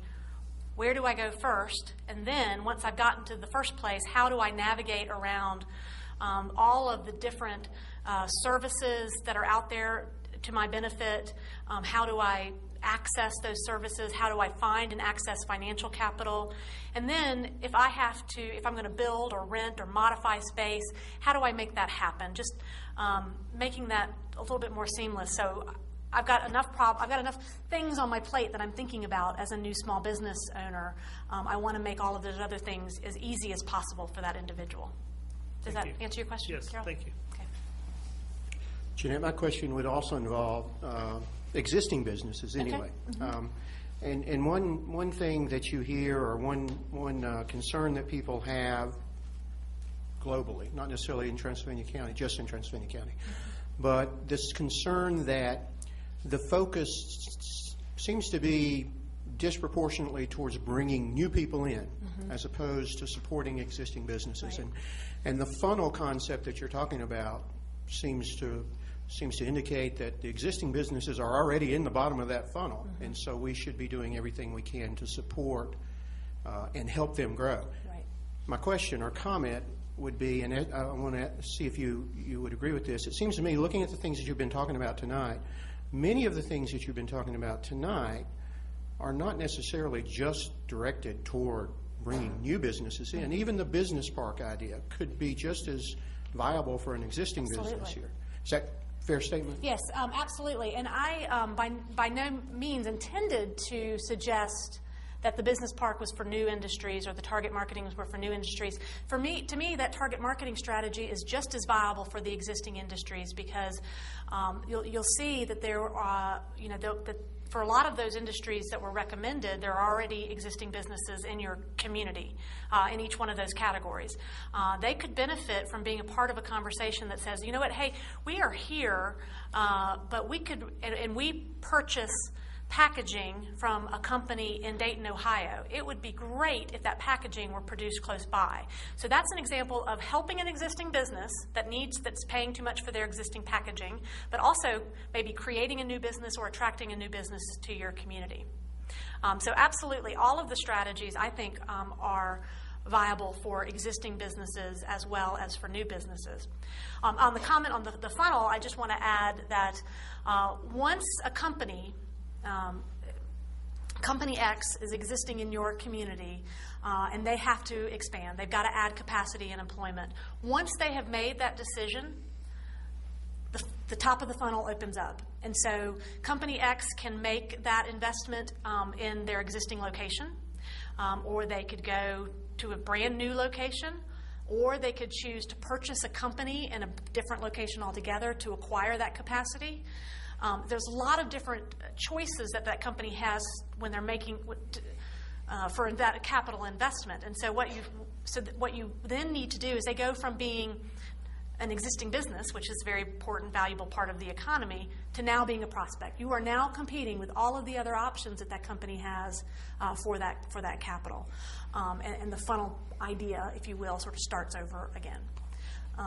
And actually, more often not more often, a number of times, communities make the mistake of assuming that this company selected us the first time around. They are growing here. They are generally happy with us here, so of course they're going to make their next investment here. And that can be dangerous. I mean, I think it is very important to make sure that you recognize that even those companies have choices when it comes to capital investment, where they put their capital investment. Thank you. Mr. Manager? They'll need a microphone. Yeah, they'll need a microphone. Yeah, Phil. All right, are the members? And first of all, and I don't think I appropriately did it, but thank you to the members of the elected boards who are here this evening for this presentation. Are there questions from the elected boards, members of the boards?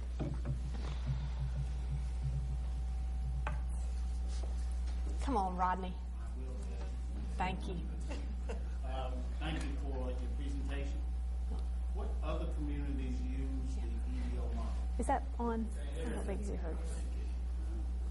It's got a red light on. Here comes the man who knows.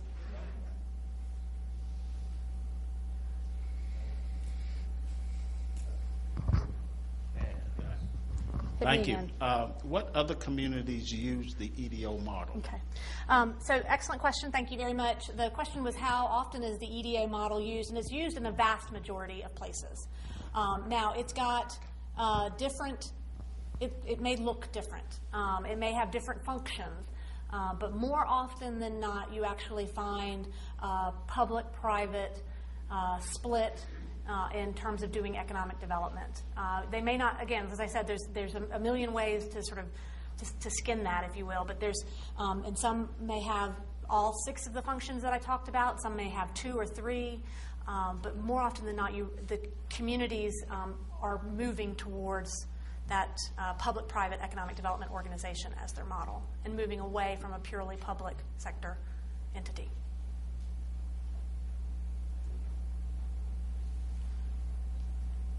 Other questions?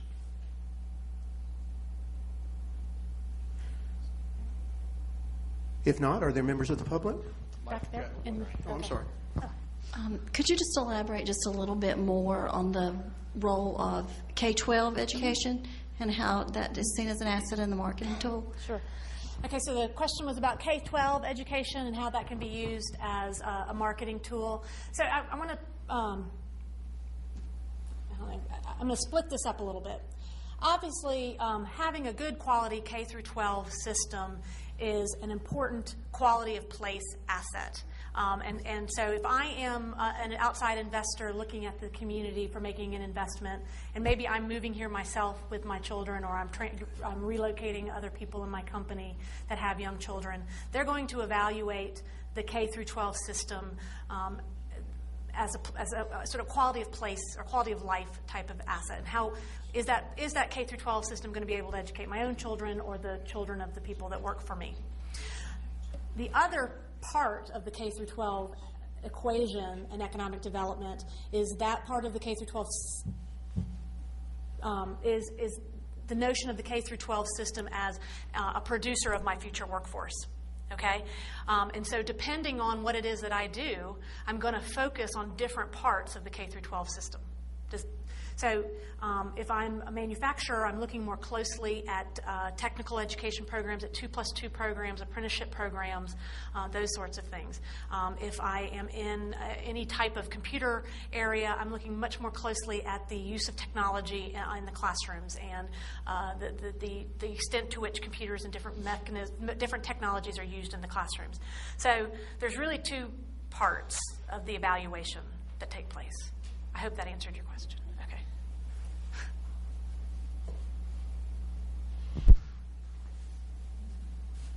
All right, raise your hand, members of the public. I think I had one over here first.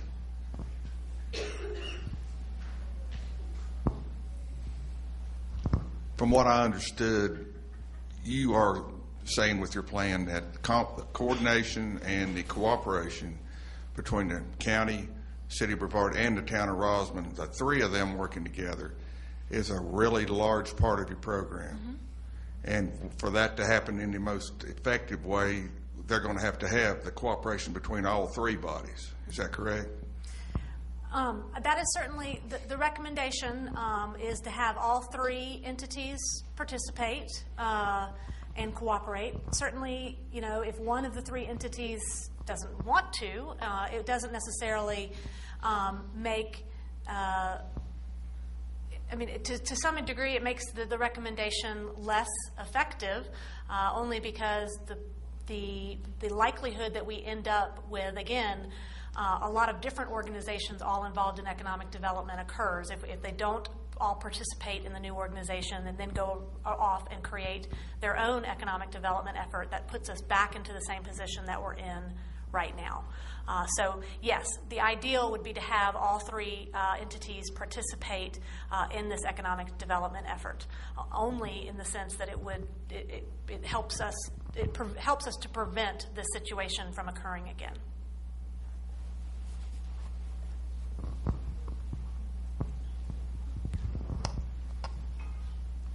Jeanette, in your opinion, does the inactive railroad line between Brevard and Hendersonville play a role in developing any of these target industries of 30 to 50 employees, or do you see it perhaps as more valuable to us if we develop it into our outdoor and recreation vision? So I'm sure that everybody heard the question. I'm not going to repeat it. The rail infrastructure is generally an extremely valuable asset. It is not necessarily an asset that any of these target industries that I have put forward require. So, in other words, these four target industries, the four manufacturing target industries, would still be viable options if there was no rail line. Generally, my sort of knee-jerk reaction is to not prematurely abandon rail infrastructure because you can never get it back. But that doesn't necessarily mean that the rail infrastructure in Transylvania County doesn't have other uses. But I'm not sure that we're at a point yet to know for sure that that's the highest and best use for that rail line. But I will say that the target industries that I've selected are not dependent on the rail line.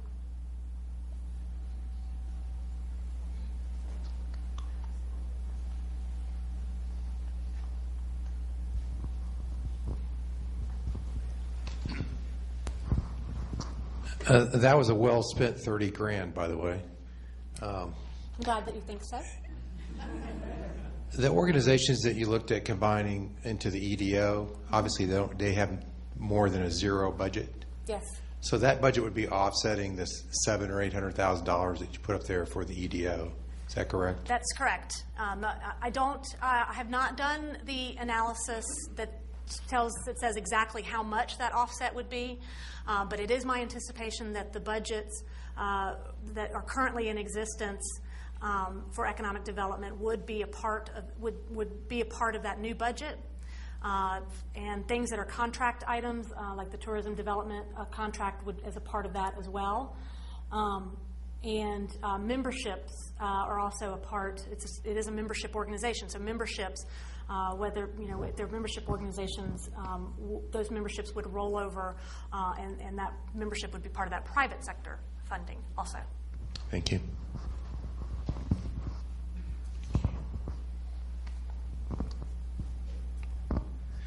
Did I understand correctly what you were saying in the context about the assets of leadership? You had had the point that the common viewpoint on economic development was an asset to it, but then in the challenges, there was a lack of common vision. Was that in reference to, in general, you have the same idea, but the specifics of it and the vision, or did I misunderstand that statement? It seems contradictory. Yeah, so excellent question, and it does seem contradictory. And so There is not a common stated economic development vision for Transylvania County.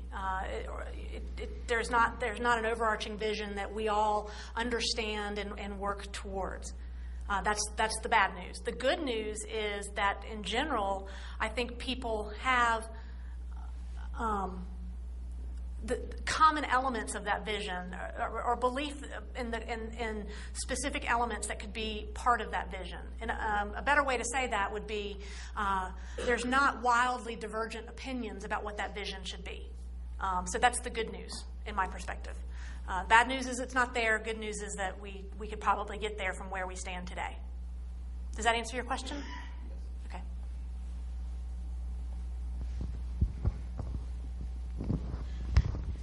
Thank you. This looks a little bit like if we were sitting in around 1500 in the middle of Europe, and somebody stood up and said, we ought to form a common union and share all these government entities. When one town was fighting the next, there wasn't the trust and things like that. 500 years later, we have a common Europe. And that sort of trust from different entities, different specific interests, has been created, but it's taken 500 years. In shorter than 500 years, do you have any suggestions about how,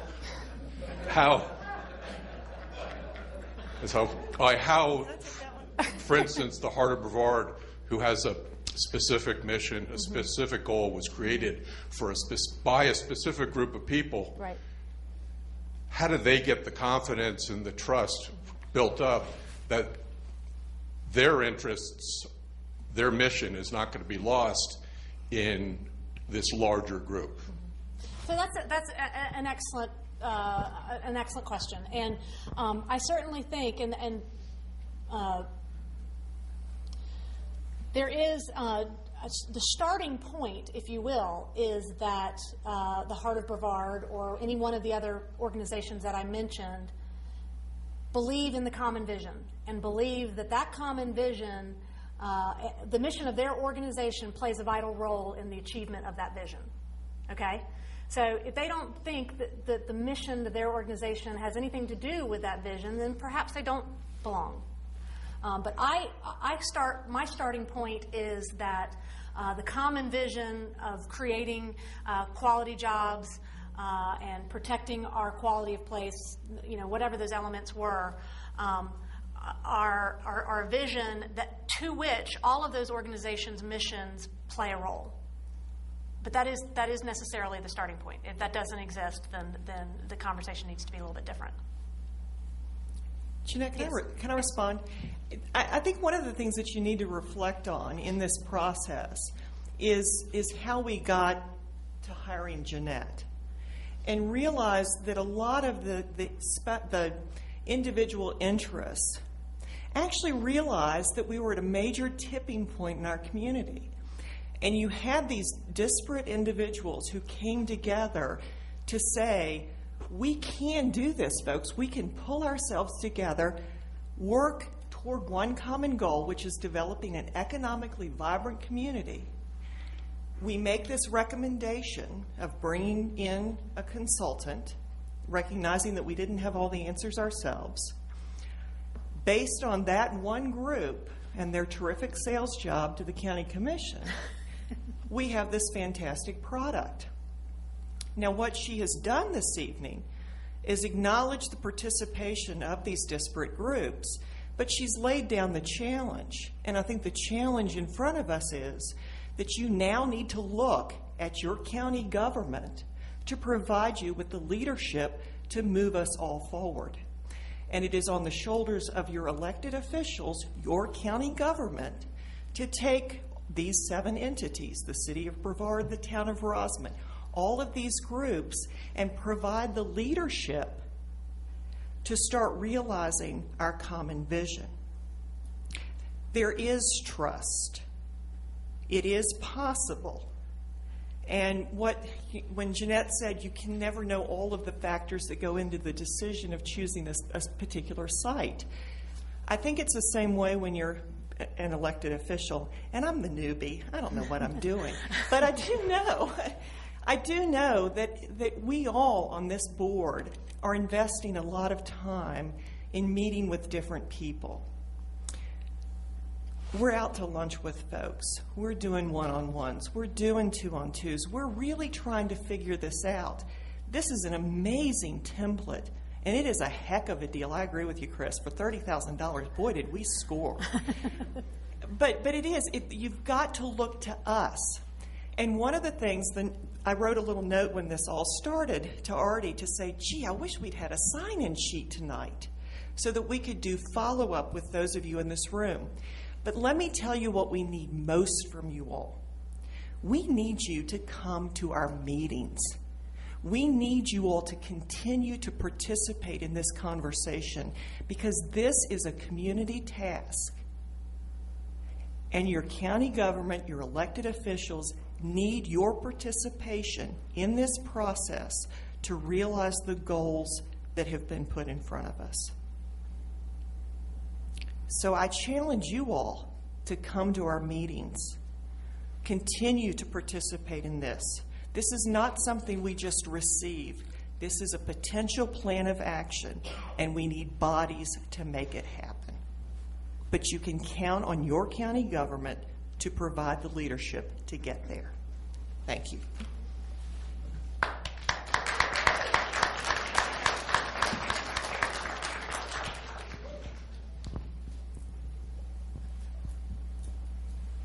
Anybody else?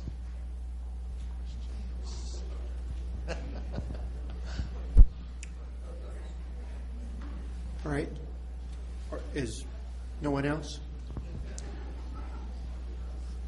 All right, Jeanette, I see a slide that says next steps. Yes.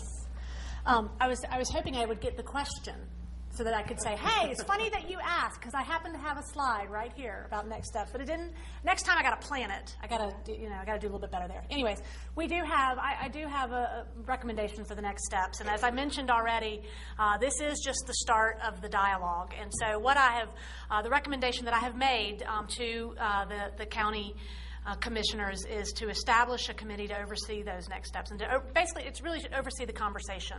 The 7 members, I view it as a 12-month commitment, reporting to the public quarterly on the dialogue. There will need to be staff support whether the recommendations are implemented or not. There'll need to be somebody, the ability to go to somebody to ask, say, hey, if we did this, what are the legal ramifications, or how much will it cost? And I have a recommendation on the budget for the committee work there of $65,000 to $75,000. So I do, as I said already, I do think that this is just the beginning. It's just the opening paragraph of this conversation, and I strongly encourage the elected officials in the room to start this, to continue this dialogue through the establishment of this committee. So that's all that I have. Truly, this time I'm done.